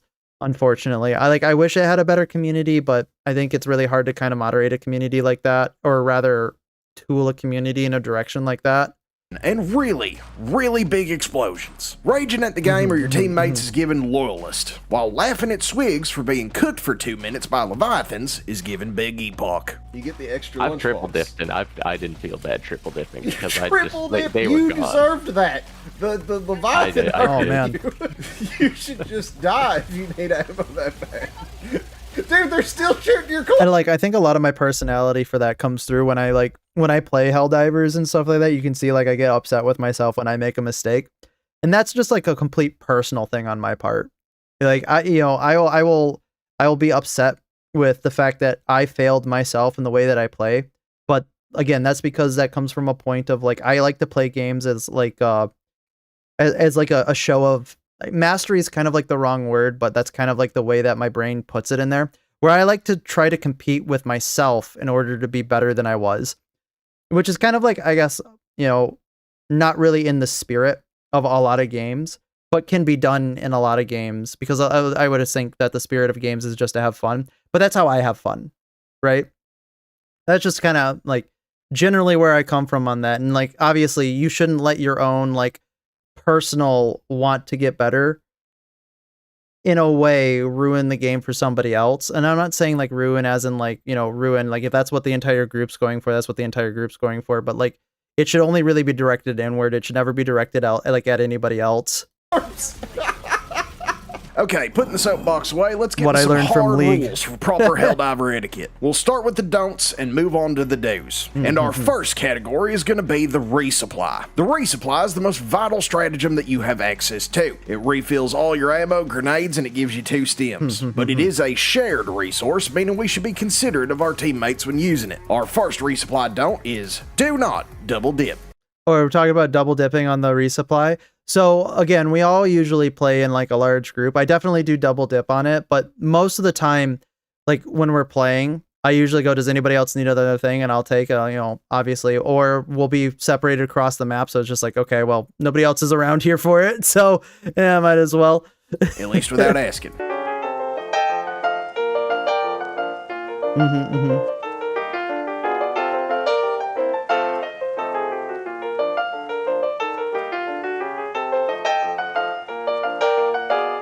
Also, there's a thing where like you can see like where people's ammos and reserves are on the bottom left-hand corner too. So if people already are like at full or something like that, you can see it and you're like, oh, okay.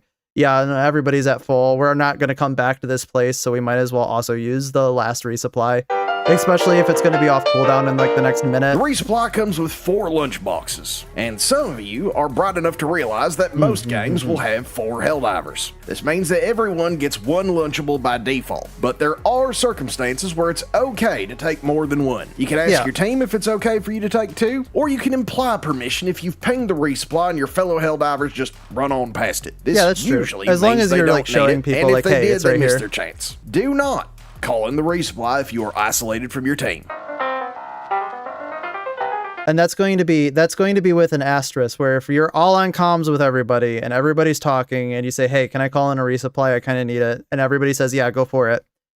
Then that is what it is. That's the way that I look at it, right? So it's just like, hey, I'm like across the map from you guys. I really need this resupply. I'm dying.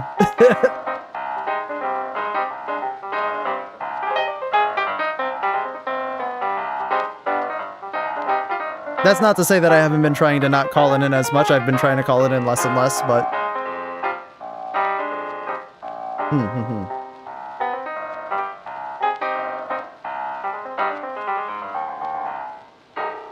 Bonk. If you choose to split off or get split off by circumstance, you might find it tempting to call in the resupply to make sure you have all the gear that you need. But resist this temptation. That's the tyranny talking. Because as much as you need those delicious yellow boxes, your team likely needs them as well. I just realized that the resupply boxes have what appears to be crowns on them, so it makes sense that Helldivers sometimes greedily gobble them up. But if you want to stay in the good graces of your team, try and put yourself in an easier position for them to grab up their super snacks before calling in that sweet resupply. Those are the 2 big no-nos when it comes to the resupply etiquette. So here's what you should be doing. Call in the resupply often. That's true. You should probably be... You should try to be calling in, I would think, like off cooldown, just to maximize the amount of time that it's off, like on the ground. Especially because like if you're like, I guess cohesion would probably be the best way, like terminology for it. When you're in cohesion with one another, like as long as you're calling it down basically off cooldown, then you'll probably never run out of resources, but you have to be with your team. I understand and sometimes that this that's might be a little hard, confusing with what we just went over, but fear not, I will explain. And I would assume that's like a lot harder too with pickup games, where like obviously there are going to be some really good teams that you can get and some like not super good teams, because everybody's on a different place when they're playing the game, which it is what it is at the end of the day. But yeah, again, this is when I first saw either this video or something like this is mostly from what I can hear, pickup games, because a lot of the time when you're playing with your friends, it is what it is when you're playing with your friends, especially because it's just like you all get to know each other, you know how each other play, you can kind of get like a general sense on how other people play as well. Resupply has a roughly 3-minute cooldown depending on which ship modules you have unlocked. Normal missions have a time limit of 40 minutes, meaning you can call in the resupply about 13 times per mission, resulting in 52 boxes of crayons. Calling it in as close to on cooldown as you can means everyone has more supplies to work with throughout the mission. Call it in on objectives, before big fights, during big fights, before you go to clear bug nest, when you pass by extraction, anytime you and at least one other teammate are Grams a doing wall of meat, something a lot of together, ammo. call Yeah. it in. You might be tempted to hang on to it out of politeness, but since we can see the Like that's the one thing too. It's just like when you're fighting something like that's just like a wall of health or something like that, you definitely want to make sure that you're getting it called off cooldown, because you're going to be wasting a lot of resources, because it's a lot more resource, like as a game, it's a lot more like resource management than it is like actually doing the other things. resupplies on In a the way, map. in a It's way. more tactically advantageous. Crap, that was too many syllables. It's more smarter to spread those boxes of tasty crayons around the map so when Helldivers need them, they're easy to get. If you have the supply pack, you can slurp up all the leftover lunch boxes once your team has moved on. Resupplies will fit in your God bless the supply pack runners, by the way. When you're with a supply pack runner, they're just like, they are a godsend. inventory and add 1 charge of extra supplies to your backpack, making this a very efficient method provided you keep resupplying your team. Ping the resupply. In the chaos of battle, it can be easy not to notice when you're out of grenades or running low on stems. Pinging the resupplies, especially when things have calmed down, lets other Helldivers know that a snack is available. If the ping is ignored, you can take that as permission to take more if you need it. But if you don't, just leave them on the ground in case you need them later. Buy my merch. We have an absolutely Buy gorgeous merch. Arsenal of Democracy playmat. Helldivers don't Incredibly like stylish. You listen. Helldivers might not like to read. They're not paid to read. Did you read the contract? Trick question. T-shirts to let everyone know that They you're dumb it a up for us proud grunts. Helldiver. We know big get words. Fantastic Or we Warhammer don't get no big words. coasters. God damn it, GW. And of course, your favorite targets of liberation, all painstakingly drawn by editor Swigs. So it'll hurt his feelings if you don't buy some of his stickers. I do love his Hear little- that, Bricky? his I'm little shilling to the best of my ability. drawings. Anyway, to reward you all for paying attention and listening to my sales pitch, here's Swigs dying in a comedic fashion. Dude, couldn't you have waited until I turned on my recording to do something stupid? No, I needed to become meat pavement. What even? Did you get squished by your freaking machine My gun? own. It was my own, yeah. I've been there. How do you? I've been there before, Helldiver. Speaking of dying, let's talk about reinforcements, which when I asked y'all for your top etiquette tips that you wanted me to include was far and away the biggest topic of discussion. Even if you have a great sense of humor, death can still be frustrating. But violating the reinforcement etiquette can be so much worse. Do not reinforce your teammate on the other side of the map if at all possible.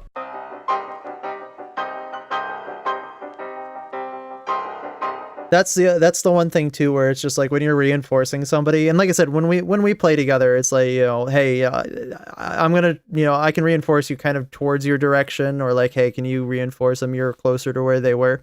Like we try to do that as much as possible, and of course, like I said, things get hectic out there.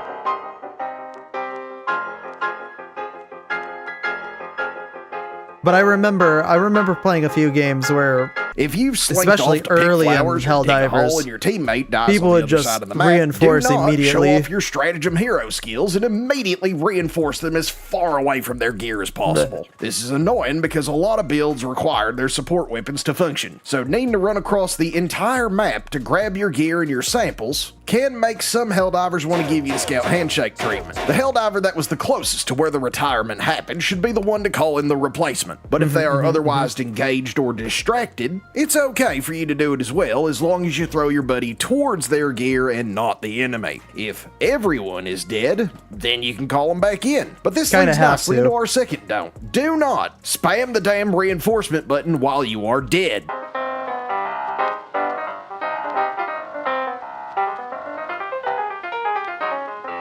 I would say, like, I don't think we really do that. Like, I don't remember the last time I pressed the reinforcement button and I like meant to press it. I think the Cyborgs are on Fury right now. You think so? Ooh, that's pretty cool. Sometimes We get to finally your teammates are take the getting fight jammed back by to a them. stratagem jammer or the frickin' weather, and physically cannot call you back in at that moment. It's okay to do a polite little nudge, but spamming the button will, without fail, piss off your entire team. Sometimes they just need a moment to breathe before calling you in, so give them that courtesy. Absolutely, do freaking not throw your teammates into the enemy. This is probably the most rage-inducing way. I have done that before accidentally. I've been like, I've like been aiming at them, shooting, pulled in my stratagem, like meant to throw them, didn't throw them, turned around, threw them right into an enemy, or like or a napalm barrage. I'm like, fuck. Good luck. Way to die in Helldivers, and it's completely Your message didn't go preventable. through? That's Sage.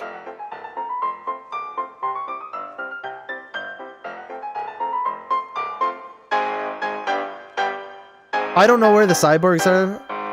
Like I said, I think I played a game earlier today for some super credit farming. And it looks like we're actually doing pretty good on our major order, which is nice to see.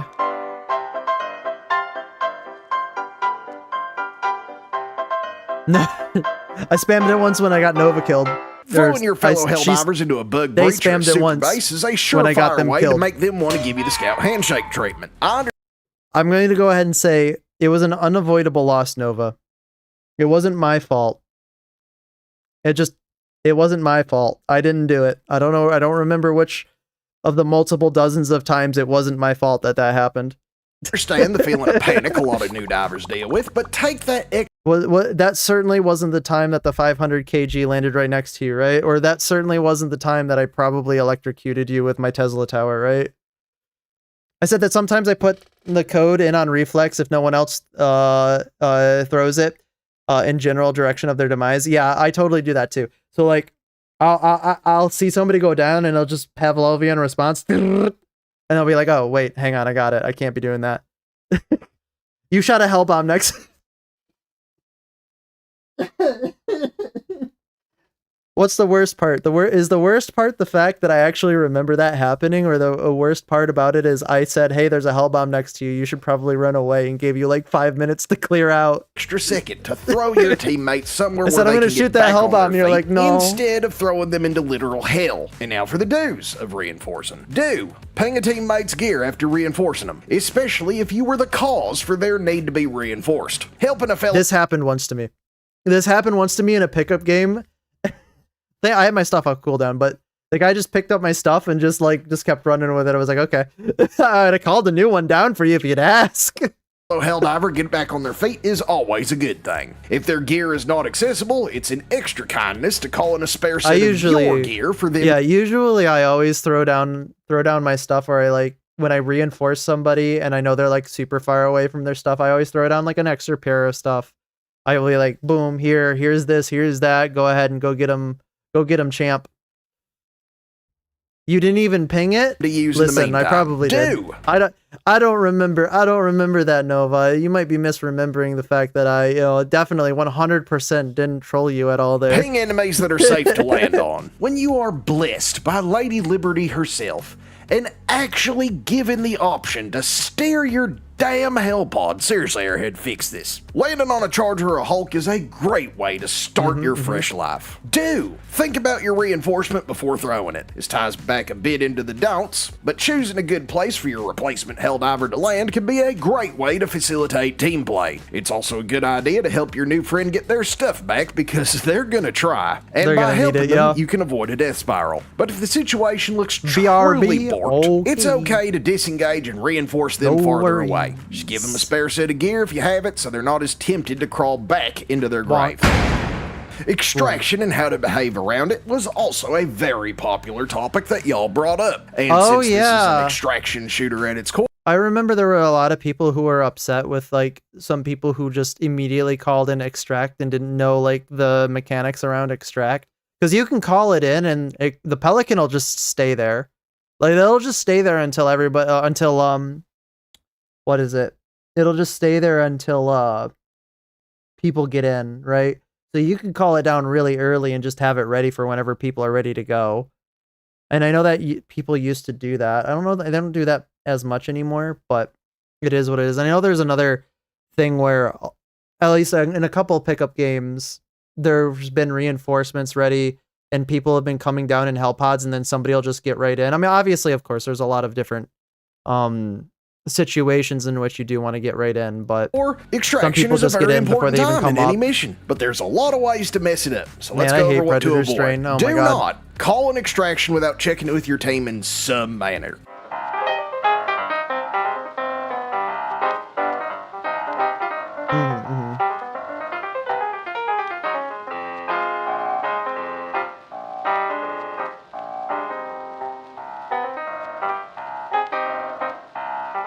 I don't think anybody's ever like in our community group. I don't think anybody's just like left unless there was like a decent reason for it, or if it was accidental or like somebody was trying to Sometimes the like mission will be over, but troll. Helldivers want to scour the map for samples, super credits, and medals. Calling in extraction puts the fear of democracy into your teammates because they can't know. Usually we always ask too, like, hey, are we extracting or are we continuing to do the map? So we usually try to at least reach a little bit of a consensus. If you're going to be an asshole and hop in while everyone else is too far away to share the ride home, this means lost samples and some very hurt feelings. So check before you call it in. If people don't want to go home yet, just drop your samples and go help them. There is a strat for getting the Pelican to hover, but honest to Liberty, I've never been able to get it to work in a quick play game. It just scares people. Do it with your friends. Do not hesitate to get on board if everyone is in the area. True.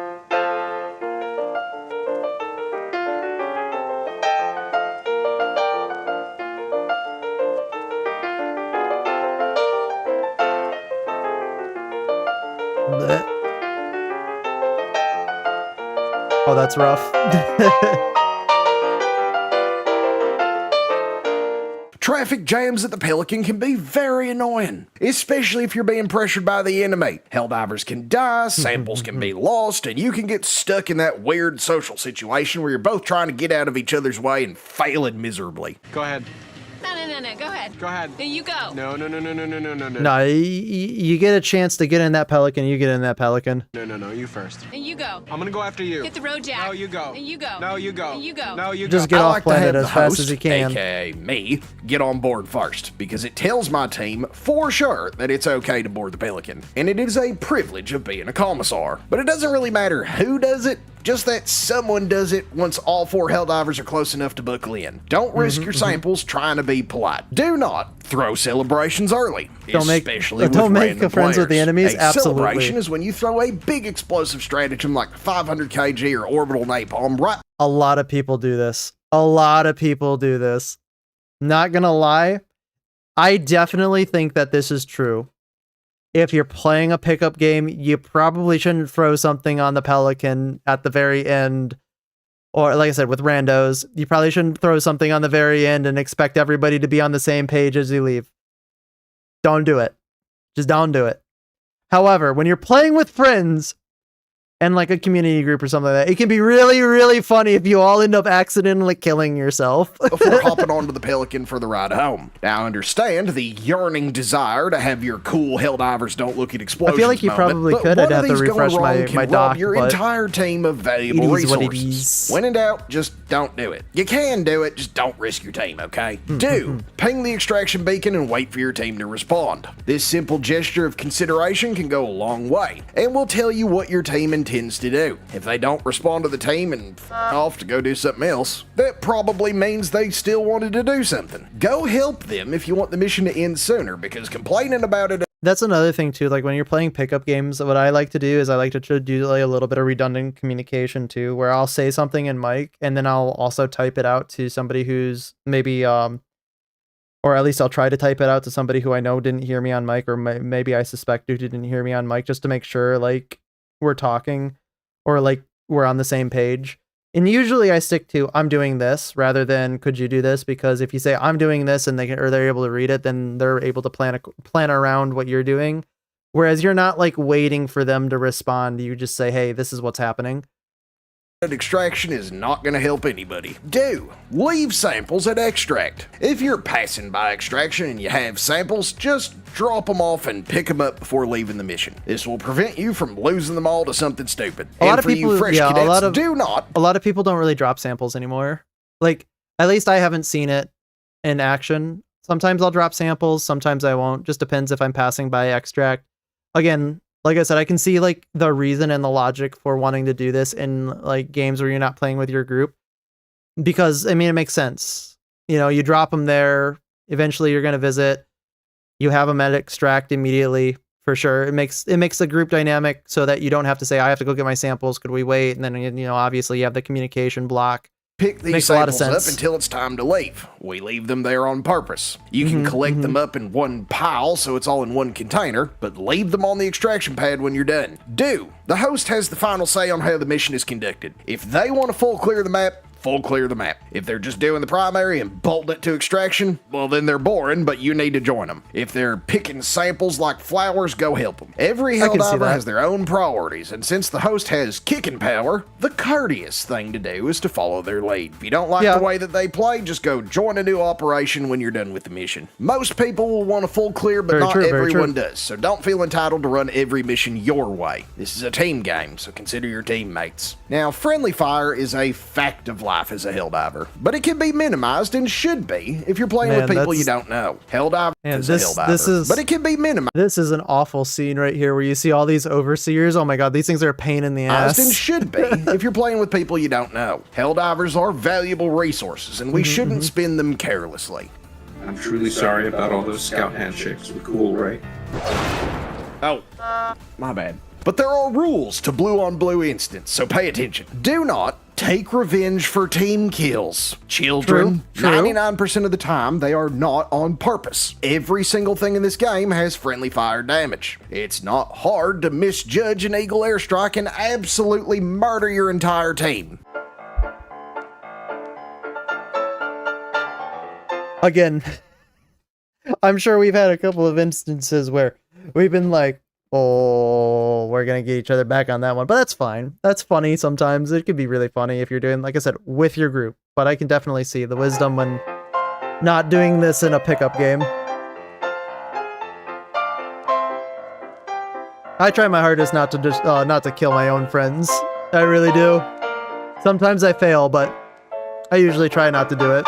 Now, there are genuine traitors to manage democracy out there, and if you find one, you have my permission to kill them as many times as you want in as many creative ways as you want. But this is incredibly rare in my experience, so make sure the community is really pretty good about that. The people who really like, they really enjoy not, do not throw finishing the mission, not being close to your an asshole. I'm not sure why this one needs to be said, but I guess the fervor for battle overcomes many Helldivers, and they forget to check what's in the area they're grenade. Yeah, sometimes like for this specifically, like we kind of like sometimes throw things really close, but we usually always tell each other like, hey, this is going to be really close. Like, watch out for this. At least I feel like we always end up telling each other like, hey, I'm throwing this is probably really close. Sorry if it's really close, but you might want to leave. Yeah, obviously there's a little bit more funny that happens where I'm just like, I know I for a fact I've thrown it and be like, hey, by the way, there's like there's an orbital bombardment coming in literally right on top of you. You might want to run. But usually I try to give it a little bit of time before then. Volley or and it happens strike. sometimes. Sometimes you're just like, I didn't mean to throw that right there. Uh-oh.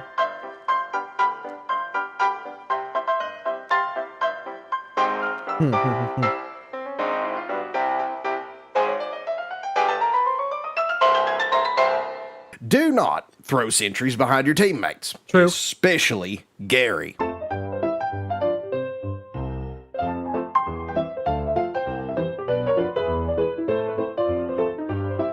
Sentries are always like weird, in my opinion, because it's just like I can understand wanting to bring them on like a main, like on a regular mission for sure, because they could definitely be useful in locking down an area. But sentries are that's what it is. They're hard to place well in order to get use out of them, but they're really easy to place in a position where they don't do anything or they just are a danger to your team as well.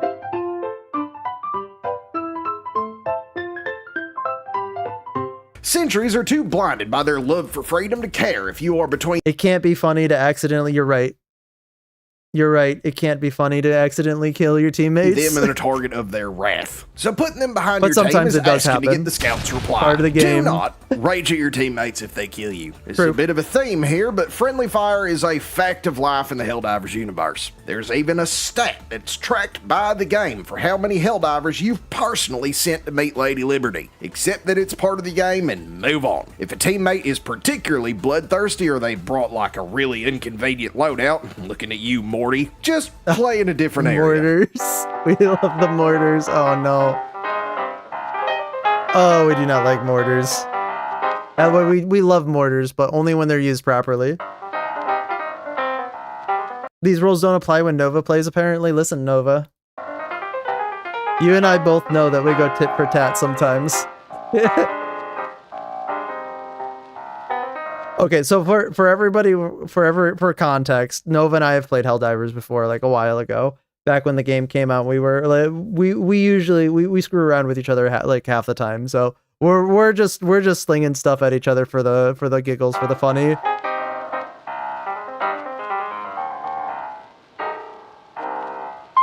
Leave these Helldivers to their own devices. You can scoop them up in a bucket later. Do say you're sorry. This is probably the most important thing in the game. Giving your teammate a quick "I'm sorry" reassures them that you Huge did Dark not Souls retire reference. them on purpose. The proper response to a sorry is an affirmative followed by a thank you. This simple All right, you're back. interaction is Welcome back. amazingly good for making It's friends because I'm a and truth having those enforcer, sweet isn't it? team It is play in fact moments. because you're a Do truth enforcer. help We your can't trust teammates you. Get their gear back. If you've told a fellow Helldiver to You're a look at the professional flowers, narc. the correct move after saying sorry is to help them get their gear back. If this isn't possible, call in spares for them to use. Do ping your danger close stratagems. Sometimes an orbital napalm needs to be called in on an area more than your friends need their skin. But the correct play is to at least give them a warning that fiery liberation is on the way, so they have a chance to avoid being turned Can you into ping salsa. them? The same applies for your sentries if there's a chance they might decide to shoot through one Because of I your know you can ping the sentries, but can you even ping your friends to stratagems get as they're at the coming in? enemy. I've never been Communication is able to key do to a that, or at least team's I've never success. tried, I But guess. there are Helldivers that are shy, and we need to respect that. But to my shy divers, you need to ping more. So here's the basics of ping etiquette so you can follow along. Do not feel entitled to your teammates following your calls. You might true.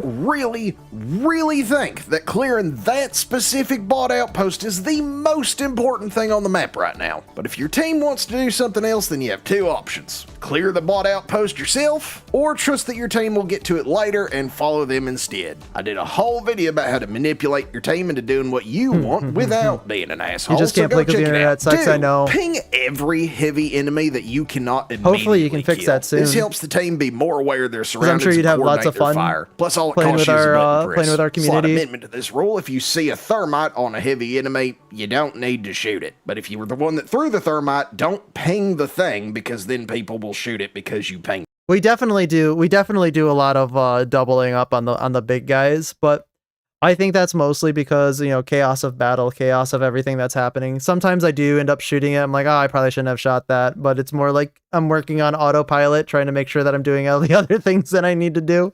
I know it's a little complicated. Do ping on the map where you want to go. This will help other Helldivers draft up their own battle plans, whether they want to support you or they have other targets in mind. But that little bit of extra information goes a long way. Do use pings to communicate general ideas. Wait can be used to let a Helldiver know that there's danger ahead, like an errant 500 kg, or tell that speedy light armor user to slow the hell down so you can resupply them. I need supplies is another great one to use before throwing a resupply or getting help from your Yeah, we don't really use those pings that often, only because it's just like I said, we're usually in comms and we usually buddy with can the supply communicate pack. with It each even other. pops up this handy little icon over the Helldiver that used the ping. And the follow me ping lets your team know that you have a plan. Just don't expect As long as them it to dies, it'll always be follow fine. you. Exactly. Dude, ping thank Whatever you it if the takes Helldiver to does kill you a the damn solid. thing. Getting a thank you in this game is a massive ego boost. It lets you know that you're doing the right thing and that your teammates appreciate your efforts. Do not spam these pings. If you're calling out for supplies and the supply pack mule is just ignoring you, don't take it personally and start spamming it or getting upset. Just find your own ammo or call in the resupply. Do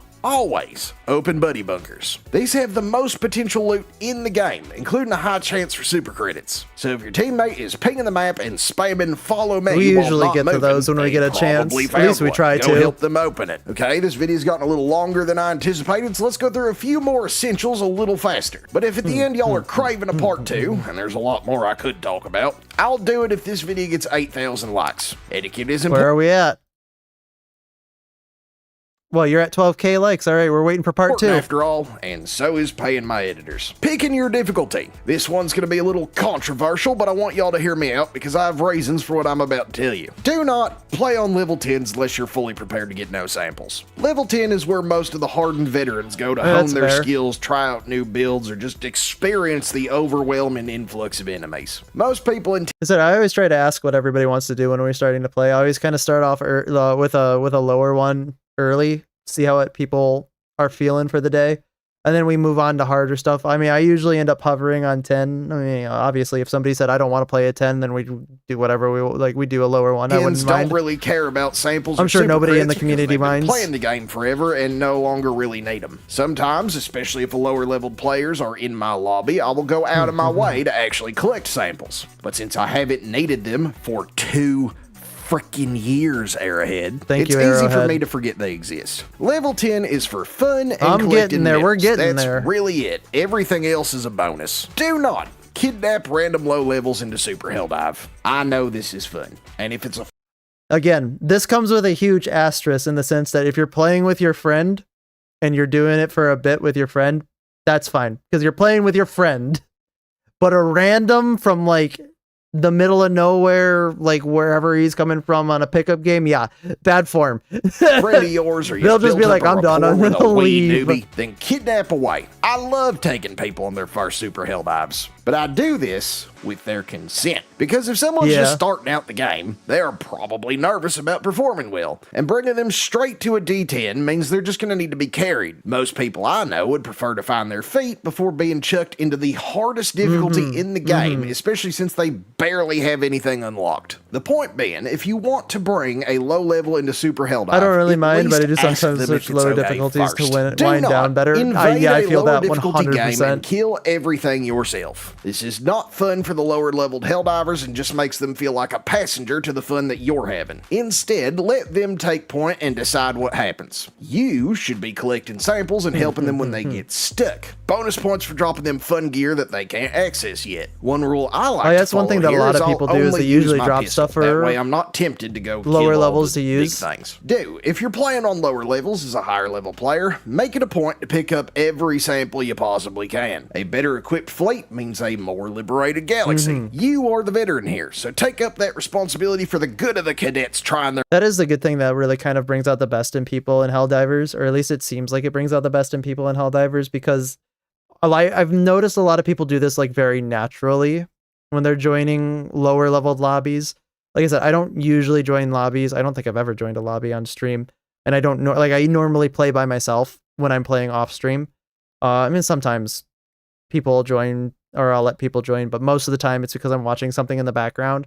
But if I do join another, like a lower level lobby, it's obviously a lower level lobby. It's like, okay, my job here isn't to like do everything. My job here is just to sit back, have fun, and play, play at their speed.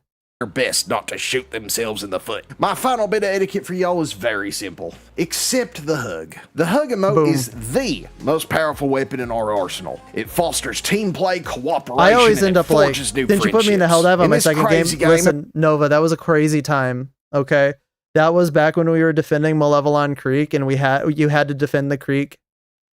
Nobody could blame me for that. I'm blameless for that one.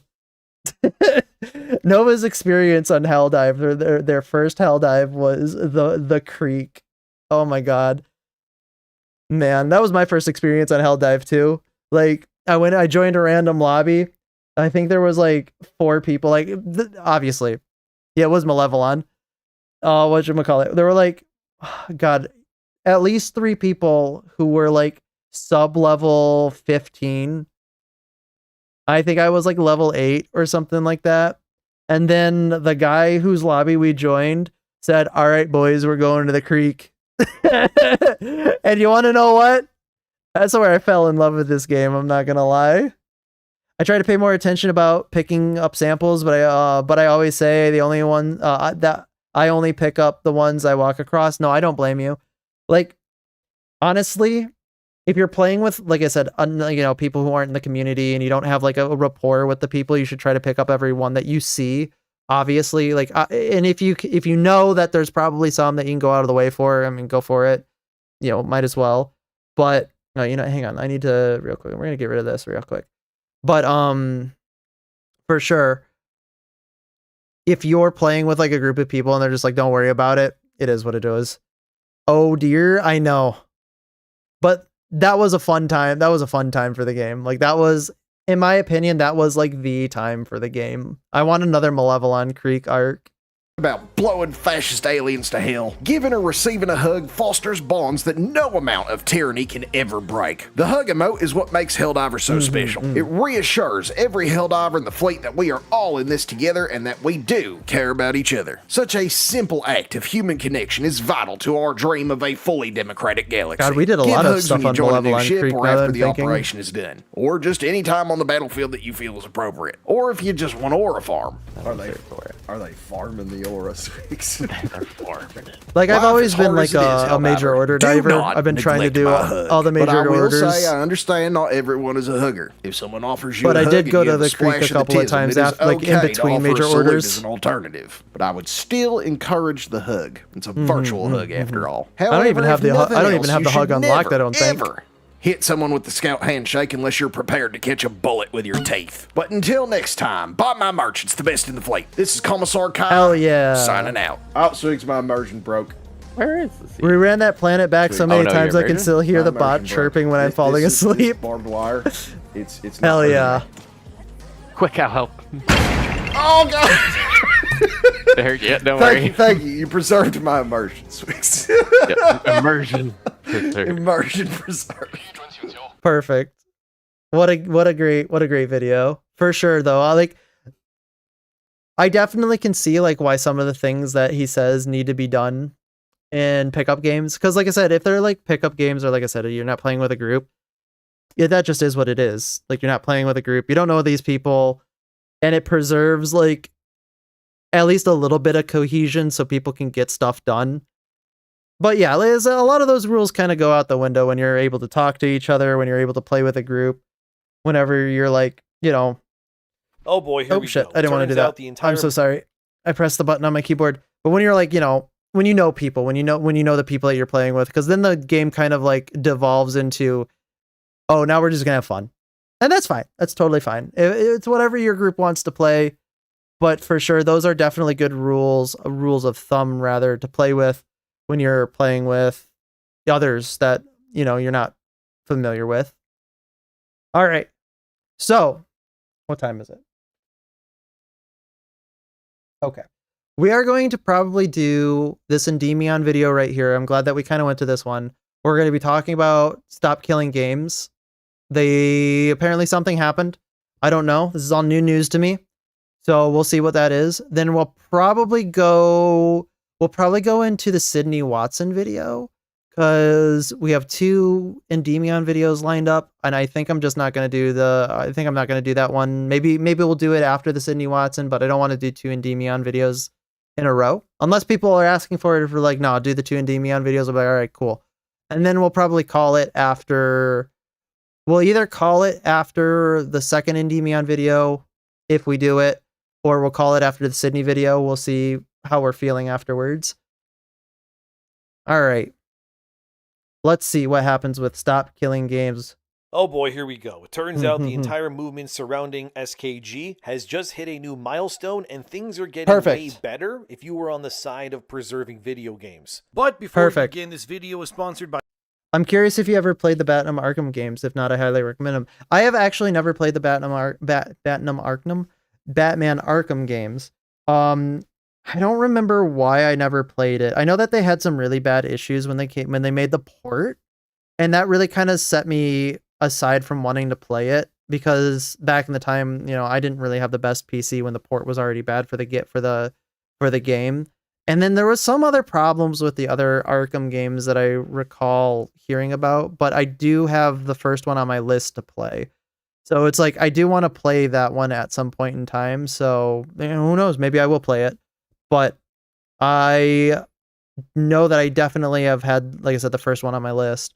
I'm sorry to do this to you, but it's 1 a.m. over here and I need some sleep at some point. No worries. Don't worry about it. Get sleep. Like, I'm never going to fault anybody for saying, hey, I'm tired, I got to go to bed. I totally get it. Make sure that your sleep's actually in a good, like situation. Don't feel like you have to stay up for me. Please, by all means, get as much sleep as you can.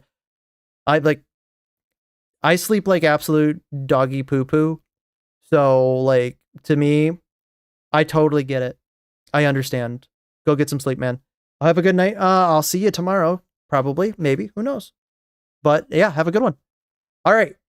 move back at this. Sorry, we kind of got sidetracked. By Snacksy, and I've officially partnered and launched the Endymion TV Snacksy League, and the results are officially in. There were a lot of you who participated, but these are the top 5 winners as of this league officially ending. The emails are slightly obscure, but as you can see here, Amway Man is in first place with 211,000 coins collected. So congratulations to you, Amway. I don't know Man. what this stuff is. You won your $200 Eniba gift card. In second place, we have Cyber Destruction with 38,000 coins. You officially won a $100 Eniba gift card yourself. Hell Cab yeah. Guy, Steel Dark, and Red Storm, you all won. I think this is like $50 each, which is great one of to those see, like too. play And games, also get a coins reminder type to of thing. everyone who actually won in the league, Snacksy will be Maybe? reaching out to you guys personally via email, so you guys will get your gift card sent to you that way. I have no idea what just this so you is. know, okay? Thank you again. I should remind you, even if you participated in this event and didn't make it into the top 5, that all the points that you did earn are still yours to keep to spend on Eneba.com in any way that you wish to. So you all still won something in the end, which is great to see. And remember, no matter how many points you have, you can get things like gift cards. I don't know. I'm always my guard's always raised for stuff like this. That you can use on Steam, Xbox, Amazon, PayPal, PlayStation. It's up to you to do what you want with it. But there we go, guys. That was the Endymion TV Snacksy League. Should we do it again? I guess we're going to see, won't we? Thanks again to everybody who participated. And if you want ways to earn gift cards yourselves, I heard that by first playing your Light game favorite wasn't games, actually remember to that click bad. the link in the description box below. I don't and think I'm pinned going to play comment it, but I heard sign it wasn't up that on bad. Snacksy yourself so that you're ready for the next league when that Well, comes that's good. around. There's a lot They to didn't go screw over up here, James so let's Bond get that into much. it. As Rock Paper Shotgun confirmed here, it is now official. SKG has passed the California State Assembly vote despite the game industry's best efforts. So what? Hold up. So we actually passed. So this is part of the U.S. SKG, not part of the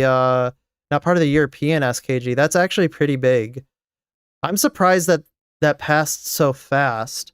So wait, did it pass Well, you as see, a the matter point of this law? bill and why the games industry publishers didn't want this to be pushed is simple. They lose a lot of control by this bill simply existing. The bill in question is called AB 1921, and one of the core pillars of it is that if a publisher decides to remove a game from its service and take it down without warning you, which is how they're normally doing it for years now, that if they Well, if you're do it pretty new to now, Batman, it's a they great don't entry have point. to legally refund you the game, even though it is no longer. I'm not really I'm not new to Batman. I'm familiar with Batman.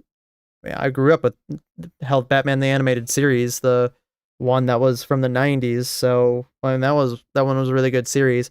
But I'm gonna say that with a caveat. I've never really been into superheroes as a personality. I've never really been a superhero fan. I've never really been a DC or Marvel fan. When the movies came out, I saw them because they were a cultural point, but I didn't go see them because I was particularly a fan of Marvel. But like I said, it's as it is a game, so I'll probably play that in the near future is wrong. I'll probably play that in the future if I ever get around to it. But I definitely, like I said, I know that it's a good game. I know that it's one of those games that everybody points to and says this is a really good game. So I intend to get to it in the future, but I got no timeline for it. Longer playable. Another Unfortunately, reason why this bill scares them is because if it passes, which it has now to a higher level, it means that publishers can no longer ignore your demands. One of these core pillars of this bill is that if a game is taken offline, it needs to be left in a state that is still playable. This could be a single player version, or the game can exist somewhere on a server that is still accessible, even if it's controlled by the community of the game. Either way, normally, you wouldn't legally be allowed to do this, and now this has led to a lot of angry people. Would it be that you wouldn't be legally allowed to do this, or is it that no game company provides for you the apparatus for it? Because I didn't think that it was illegal to be able to maintain a game like that. Maybe they could try to file a takedown notice, but that's not. I guess is that illegal? I don't think that's criminally illegal. I think you're more civilly liable than anything. I could be wrong, but who knows? Getting even madder because it means you just gained a lot more control. Another name for AB 1921 is the Protect Our Games Act. What they're asking for with this. Also, it's really good that they're doing this in California because right now, if people don't know generally, that means that if they make it a matter of law in California, that's a stepping stone for making it a matter of law federally. Because if they just only make it, if only one state makes a bill like this, that means in that specific state you can file lawsuits. So if they move their headquarters out of Los Angeles, or they move their headquarters into a different state, or maybe they're headquartered elsewhere, they might not fall under the jurisdiction of this bill. But if this bill passes, it becomes a matter of federal precedent, which then could maybe possibly move on to a more broader law that would be for the larger government. Then again, it also could be that they could bring class action lawsuits through California, or lawsuits could be run through California, which would also be an interesting byproduct of this. So there's a lot of legal avenues that could now need to give possibly notice be before shutting down ways a of litigating server-dependent this. game, so always online. The general idea here is that if you buy a game, no matter what happens, right, financially or otherwise, that the game is going to be required by law to exist in some capacity so that you can still play it. That's the core of this bill. The bill has passed with support from both Democrats and Republicans in America, although it was mentioned in the report that most of the Republicans... Well, okay, hang on. I stopped that. In California, as far as I'm aware, not in America, only in California, which is really good. Like, it's very, very rare to get bipartisan support for something within, the legal system. It's a lot easier on the state level, of course, but the fact that this passed unanimously as a matter of, like, bipartisanship, that's actually really cool. Makes sense. I would just like to see it. No worries. Yeah. Like if I do play it, I'll definitely let you know. Or rather you'll be made aware probably because it'll be in a title or something like that. But yeah, I don't know if I have a timeline for that, only in the sense that I just don't. California is the highest volume class action lawsuit state, so it makes the most sense to get it there first. I could see that. Because I think New York's also like really high volume for class action lawsuits too. It's like, the hubs, right? Choose your flavor of Atlantic or Pacific, Cosmopolitan. But there's a lot of people also in California that would fall under this. And I think there's a lot of media corporations that are headquartered there, or at least in some way related to it. So I could totally see, it is a good place, but yeah, it's bipartisan nature is huge as well. Republicans who voted on this bill were actually opposed to its passing, while the Democrats voted overwhelmingly in favor of the Protect Our Games Act, just something I should let people know for full transparency. This now means that the bill will go to the California State Senate, and this is where this whole thing either lives or kicks the bucket pretty much, and is also where this bill... Yeah, that New York, and I think Florida isn't far behind. I'm not sure. I don't know what the third one is. I think like Illinois is another big one as well. So, but yeah, for sure. But what were we saying? We were saying something about it passed through. They passed it through their House of Representatives, which doesn't mean that the law is passed. It means that now it's got to be approved by the next House, and then the governor has to sign it into law. So there's a couple extra checks. So this could be vetoed by the governor, which is, God willing, that won't happen. Of people who specifically live in the state of California within the United States. We'll have to see who the next governor of California is, because I think Gavin's in trouble, right? In the description box of this video right now. If you could go and click that link, it's labeled findyourrep.legislator. You can click that link, go to contact me on their page there, and then confirm your support for AB 1921. Well, that would only work if you're in California, because I don't live in California. So if you don't live in California, you don't have a representative in California. You can't do that. Or the Protect Our Games. I mean, you can, but so it wouldn't mean anything because you're not one of their constituents. The bill pass and show also, and this is key, that there's strong public support for this movement in the first place. And it's important that we get this to as many people as possible. But what you can do, if you don't live in California, you can actually find your representative wherever you're from, and your senator, because you have a representative and a senator for your local and federal branch of government, and send them a letter or an email and tell them, listen, I like this thing that's happening in California. If this happens in insert state here, I, as your constituent, would want you to vote for it.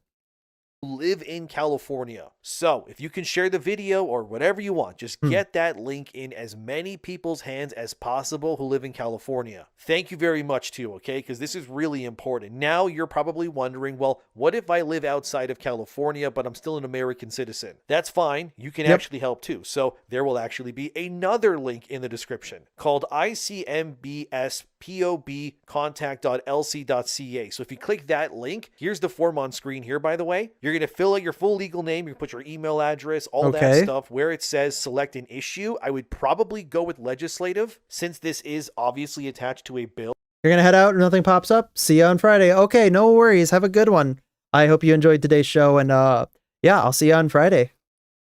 That is going to be forwarded up the court of law, and then you can comment below like I hope you have a great night. So you can make it clear that you're sending a form because and I hope you have a great week. 1921 or the Protect Our Games Act and why it matters. So again, if you live outside of the US, you can also email the same group that is attached to that form as well. As the SKG subreddit puts it, you can also email this email on screen here to the Senator Christopher Cabaldin there. So editor, if you can just leave this PNG on screen for a bit so people can write it down or screenshot it. That would okay, so this is for California people. So yeah, this means I think I have all my bases covered now. So if you live in California, you can do this via the Find Your Rep thing, which is in my description. Hell yeah. If you're not in California, but still in the United States, use the other link I have in the description. And if you are not American, use that email I had on screen too. Just please, guys, be civil about it though. Don't say anything. That's actually pretty important too, because there's some territories that the United States has, like in like Puerto Rico, who are American citizens, but they don't, like, they have representation, but they don't have like a representative per se in our federal government because they've chosen to not be a state, like in a broad sense, or rather I guess in a strict sense, but in a broad sense they still have some ability to effectuate what they want in US politics. But there are other places like that in US territories that you can utilize contacting other senators and stuff like that, or contacting other parts of the political apparatus as it is. So that's good that we have those mechanisms. Don't send any angry emails, please, or threaten anybody. Okay, we need to ensure that we keep this don't threaten anybody. And normal. Otherwise, for the love like of God, I said, don't threaten anybody because it's not worth it. Please don't do that. Okay, thank you. The point of this matter here is now we all pretty much have a way, American or really not, to voice our opinions and hopefully also strive for meaningful change. But like I said, despite the fact that this bill is passed to the upper echelons, there are those who are still not wanting it to. It is past the lower house. It's not quite at the upper echelons, although in it having passed in the lower house and in it being a matter of senatorial, I guess at this point, debate, it's a massive step, because now it hasn't become a matter of if it will happen. It becomes now a matter of more likely now when it will happen. Existed also. Now I'm going to tell you a lot about this. Although it can die in the Senate. It's a lot. It totally Let's get can. into it. This brings me to this other story from PC Gamer, where the ESA, or Entertainment Software Association, is pretty much saying that this bill cannot pass or else. Like, here's what the ESA is saying against this bill. Assembly Bill 1921 could force developers to spend limited time and resources keeping old systems running instead of creating new games, features, and technology. I see this as an absolute win. I mean, you've had unfiltered access to your limited resources and creating new things, and you have still managed to churn out stuff that people have been ignoring in favor of games that have come out decades ago. So I'm going to call bullshit on that. Substantively. This policy doesn't reflect how games actually work today. This bill sets strict rules that could ultimately mean fewer new and innovative experiences. I was going to say Silicon Valley was being very quiet on this. See, they're trying to gaslight you into believing that if and Taylor Swift's silence is deafening. You want new games to play in the future, that you somehow also need to accept these draconian conditions, but you really don't have to. As seen here, involving The Crew, which was the game that actually started this whole thing, by the way, it was able to be saved through updates, which then allowed for that game to be salvageable and still playable, despite Ubisoft initially claiming that this was all apparently impossible to do. Well, if this was so impossible, then why does this new version of the game exist? Oh, that's right. It's because it isn't impossible, is it? No, now, you see, the point it's not you just impossible. Can't have nice things. Really, in fact, I would hazard a guess. It's probably not as difficult as they're saying it is either. I know, shocking.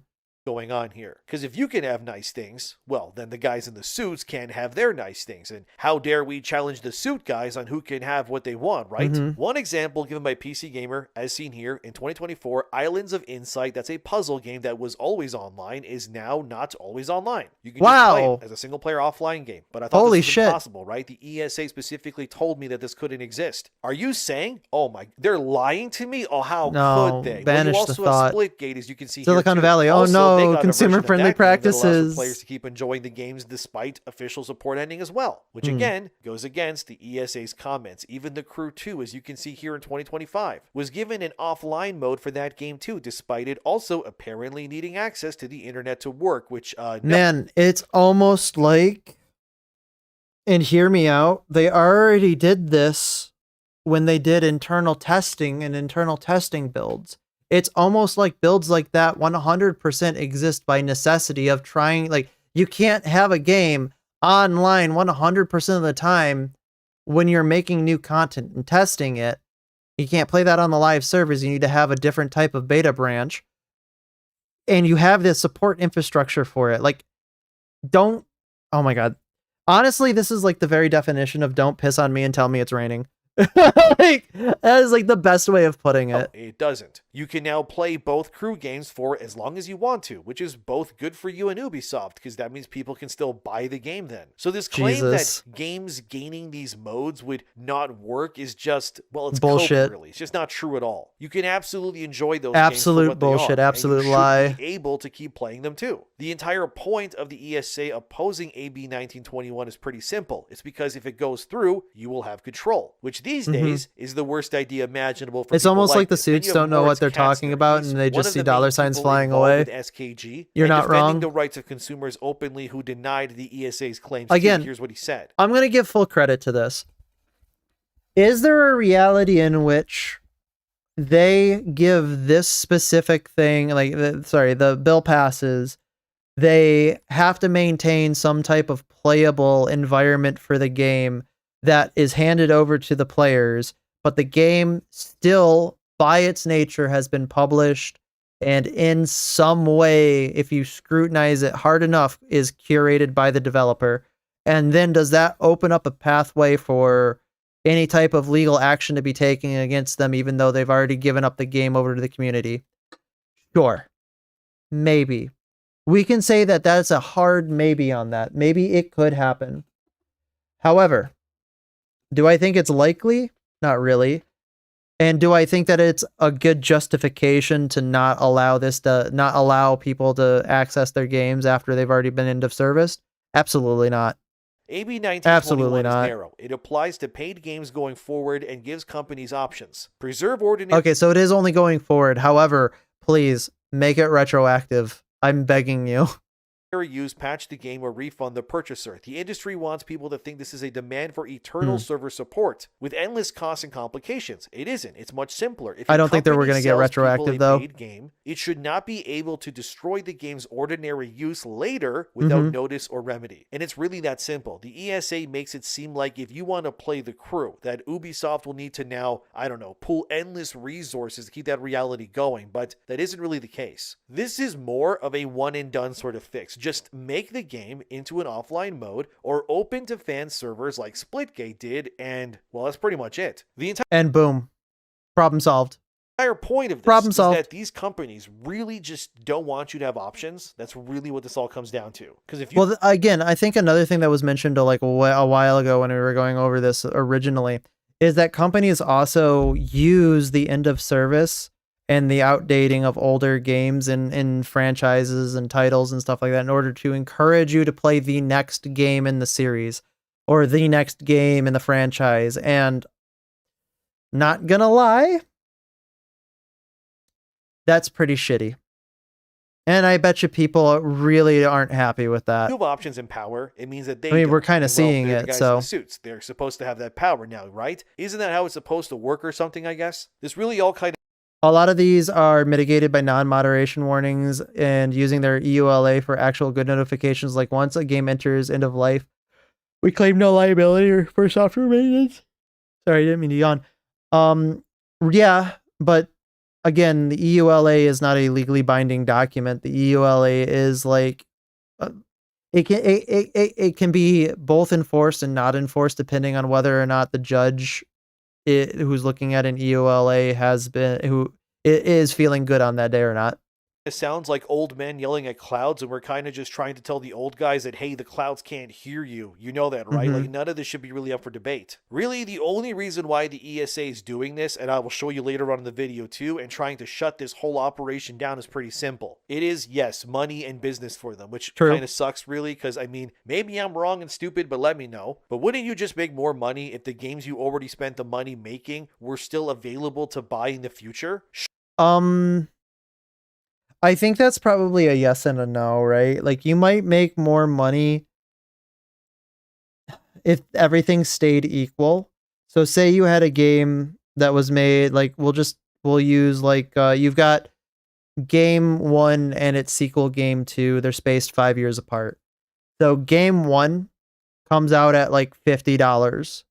Game 2 comes out at $60. Well, when game 2 comes out at $60 and you want people obviously to be buying game 2, game 1 probably is on sale for about half that much. So it might be $25, maybe $20, maybe $30, but it's cheaper.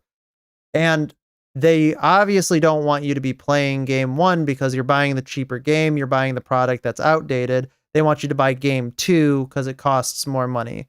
So in the long term, they're trying to make the gambit to sell, instead of 2 copies of game 1, they're going to sell for every 2 copies, 1.5 copies of game 2, because they'll make more money off of that. And I think that's what the gambit is. Surely the Crew or the Crew 2 is now. Well, yeah, but that's a reasonable enforcement based on what the law says. Right? Wouldn't Ubisoft? Yeah, it's reasonable based on the law, but again, like, when's that stopped?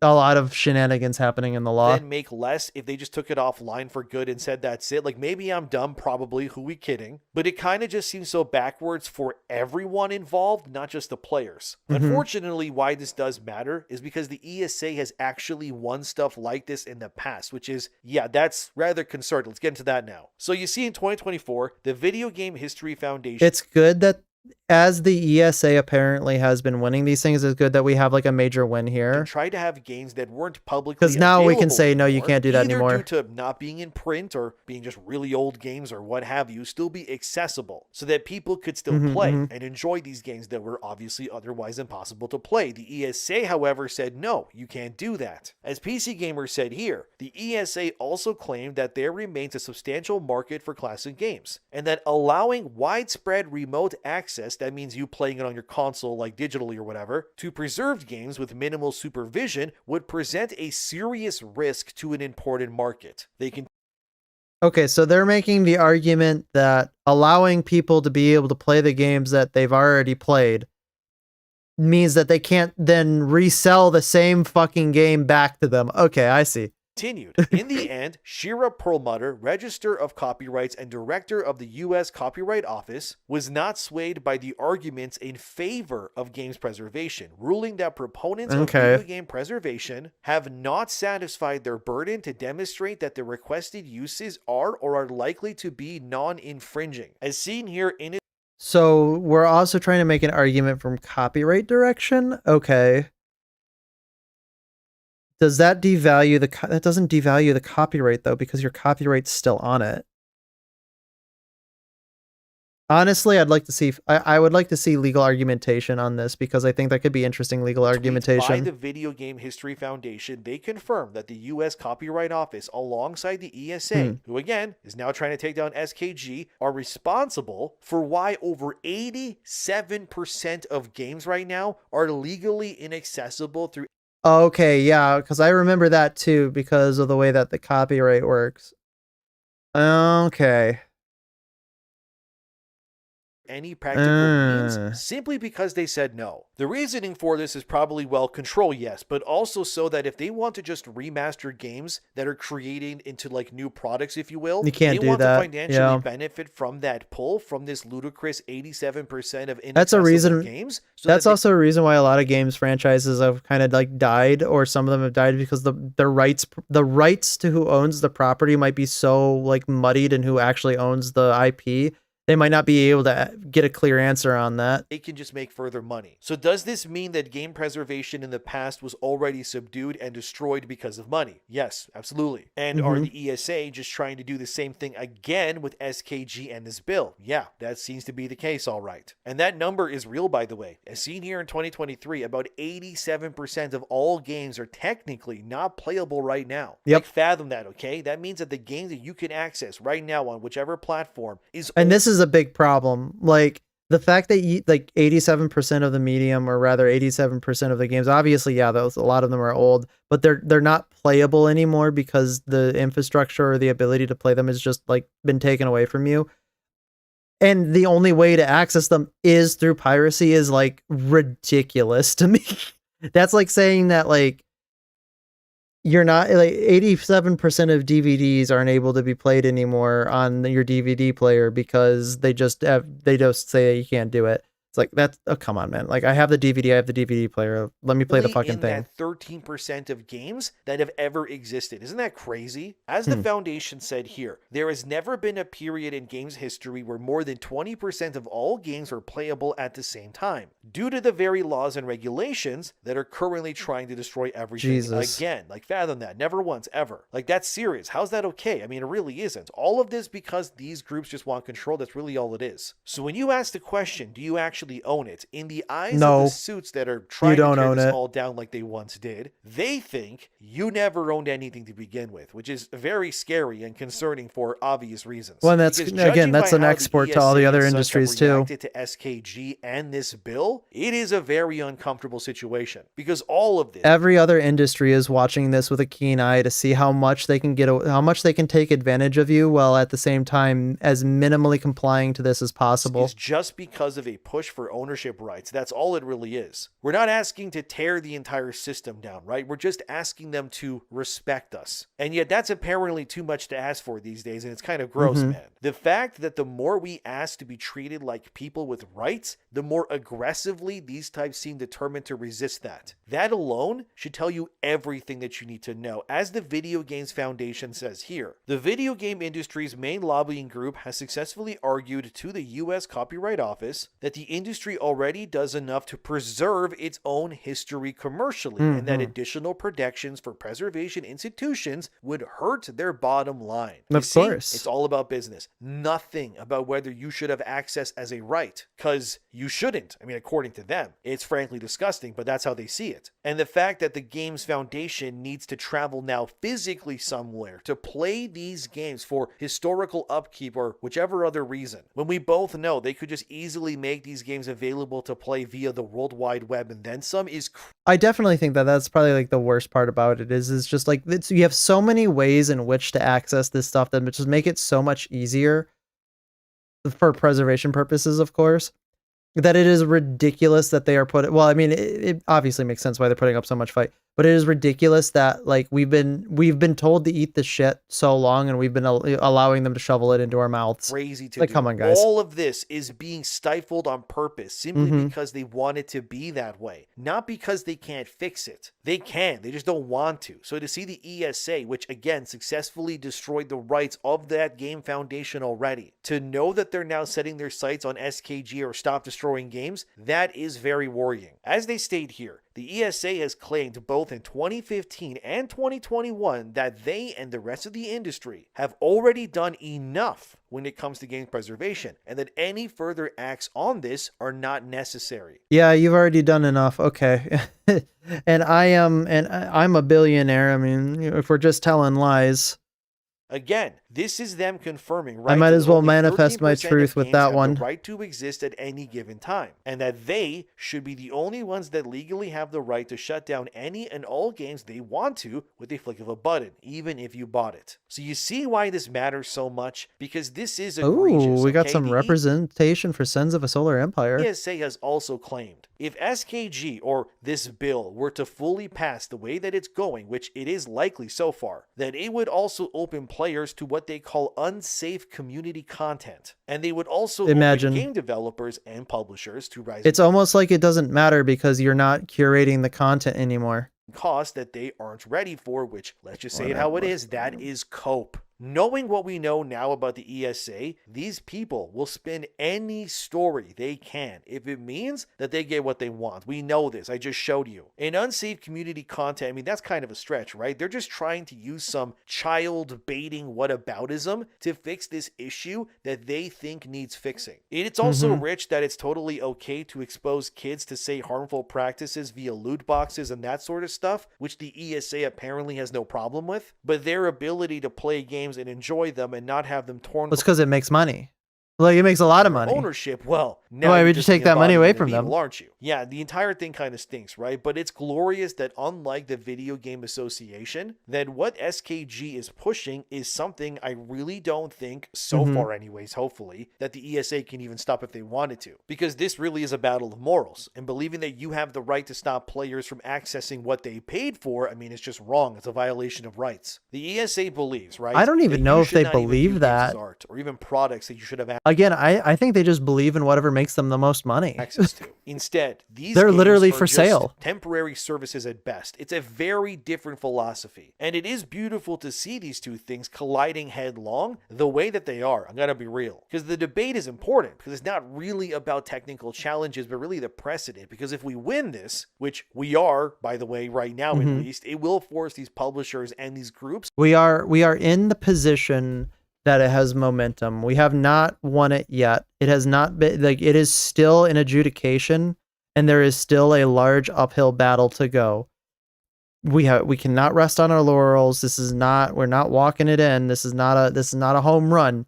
This is we are taking this is the battle of the bulge right now. We are taking incremental advances, but we are still wrapped in the fog of war. We have to maintain vigilance, maintain the line, and maintain a steady pace in the direction. We cannot take for granted the ground that we've gotten. Otherwise, we will allow the supply lines to be relinked, and they will have a counteroffensive against us. To rethink their business models, which will, I guess in the ESA's case, they are right at least that it will change how games are made. However, in my opinion, that isn't a bad thing. Because if it means that you're going to get less Fortnites and, say, more single-player games, I mean, that's a win in my book. But the fact that we have this group that has existed Hopefully we'll for get 32 more years, by the way, games that are never actually once worth have they half a tried to sack of do shit. anything in the interest of you, the player, over other companies, like that should concern you like no other, because it's wrong. Currently, when this bill passes, the Protect Our Games Act one, it will effectively work as a shield for all of us now. It will now mean from January 2027 onward that all games that are sold after this date will then be beholden to this new law, which means if that happens, the ESA can really do nothing in your consumer rights being taken away. Like, they can't do anything. And the fact that it will now also give you 60 days of notification in the ESA before a game is on, like, online, take them down, taken offline. No more ESA. Single player version of said game existing, like, that will be great. I should note the only games that will not be affected by these are free to play games or subscription based ones. Unfortunately, this means if, say, something like, I don't know, Apex, Fortnite, stuff like that were to go offline one day, which isn't very likely, I know, in Fortnite's case, but games like that, they would not be saved by this bill, unfortunately. I mean, it makes sense because it's just like the subscription based model is a completely different model than purchasing your game and then having it. Although there might be some interesting legal argumentation around a subscription-based game in which you also pay for consistent content, because technically you own the content that you paid for. You don't own the right to the subscription, but the content that you bought that has to be accessed by a subscription, I don't know where legally that would fall under this framework. Like, we're looking at like your Destinies, right? Because I think Destiny was free, but you had to buy the so like maybe the Final Fantasy Online, where you have to buy the base game and then you have to keep you have to pay a subscription and keep buying the expansions. I don't know. It might be interesting.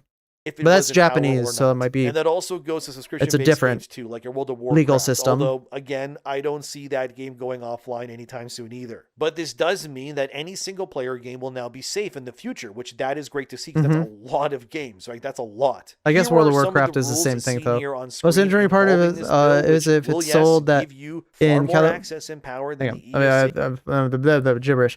The most interesting part is if it's sold like that in California, it's basically sold like that US wide because people would just buy from California and Steam would most definitely find a way.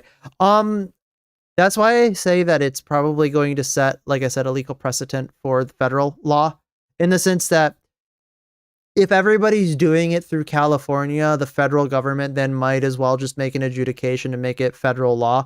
And if it passed bipartisanly in California, which is not a bipartisan state, is a very one-sided state with some bipartisan resistance, I think it would probably pass with a bipartisan majority, or rather a bipartisan grouping in the House and the Senate of the United States, and likely be signed by whichever president, whichever flavor of Kool-Aid happens to be in the office at that particular time. he will ever want you to have in the first This place. is like a And 5 to here's the 6 second year part of the bill that's process also for on that. screen here. And personally, I Unless think they the fast track second it, part which is could be far possible. more funny, because the fact that this bill states if a game has to be erased for whatever reason, that it will legally be needed for said publisher to refund that price that was paid by the player in full. This, oh my god, dude, it makes me so happy. 'Cause Yeah, this that's is good. what the ESA is probably the most afraid of, because this is likely why they just hate this bill so much, because now they can't sell you something and then take it away and also Yeah, they keep your can't money take it away like So they are right couple of that months games later. will need to be made differently. Otherwise, the publisher is going to be losing millions of dollars if they don't. And honestly, that's beautiful to see. They actually have to take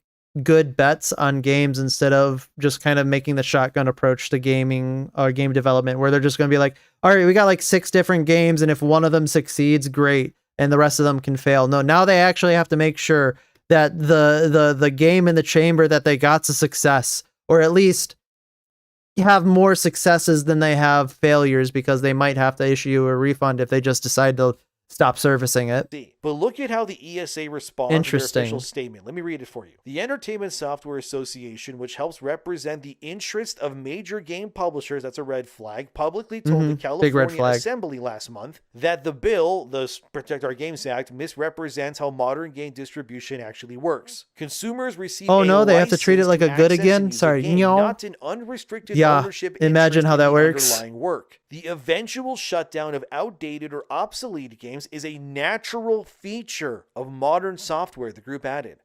It's a natural feature of modern software. Well, it shouldn't be.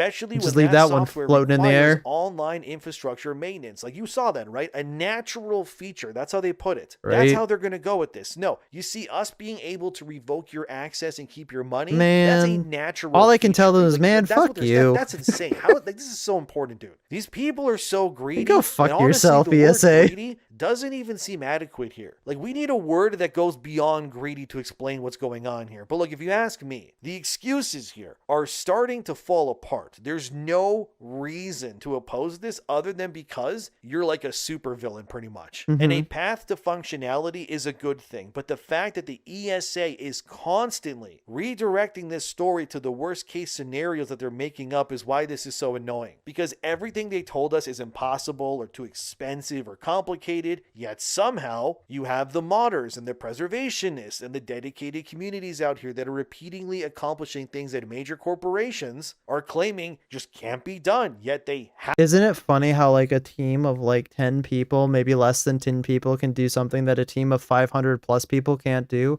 I think there might be a problem in the games industry, guys. Happen anyways with far less resources too, by the way. And it's not a This is small problem, probably it's a why big this has struck problem. a nerve the way that it did, because they're telling us this is a natural order thing again when it really isn't. They want it this way because it benefits them. And to that I say no, not anymore. It's time that games benefit us. So please, if you haven't already, and if this video hasn't convinced you what we're up against here, which is quite literally the Legion of Doom supervillains at this point, please share those links in the description box, okay? Get people people you know to sign them, spread the word. It doesn't matter who or what. And thanks again to Snacksy for sponsoring this video. When I have another league going, I'll be sure to let you guys know, but remember to check the link in the description or pinned comment to get started winning your points so you can be ready. Thanks again to Snacksy. I don't care what you think about politically or socially here, because right now, just please put that all It doesn't matter what your politics are. This is an affirmative good. If you're a consumer, this is an affirmative good for you, no matter what, like no matter who you vote for. Like if somebody tries to tell you that you are of this party affiliation, you shouldn't vote for this, or if you think that you should be voting for this based on party affiliated lines, you've been lied to. Just purely on its face. This is one thing that everybody can agree with. Like this is a 90-10 issue, and the 10% of people who don't agree with it are part of the games industry. Side, just work together here, okay? If we can all agree on one thing, it should be this. So I thank you for watching. Please share those links on social media. Subscribe if you'd like to. We'll see you guys next time, and take care of yourselves. All right. Thank you very much, Endymion. What an interesting development that actually makes me very happy with the direction that the games industry, or rather the Stop Killing Games movement is going in. It's basically like the scene in Starship Troopers with Neil Patrick Harris. It's afraid. And everybody's like, yeah. All right. Honestly, I'm probably not going to lie. I'm tired. I'm starting was it the showcase, the game showcase, Sony State of Play really kind of took it out of me. I'm feeling it. I'm feeling it, Mr. Krabs. All right. I am going to go ahead and probably end it here for the night. I know I promised another video, but I'm sorry. I gotta go. I'm tired. Thank you all for showing up. I hope everybody has a great day, and I will see you all tomorrow for either more Sekiro or Night Rain. I'm not quite sure. We'll figure it out. I really been liking Night Rain. I've been farming off stream, and maybe I would like to get to some more of the Night Lords. So we're gonna give and some more Nightfarers as well. So we'll probably give that a go tomorrow. Maybe we'll dip into more indie games, and I think we're definitely on Thursday. I think we're definitely going to be playing Vampire Crawlers in addition to whichever one wins this week, because last week, like I said, it was that tie, and I think the games that are here this week, I think some of them will be long, but I think the one that's on track to win right now is probably not going to, like, it's a roguelike, so it's got pretty good transition points.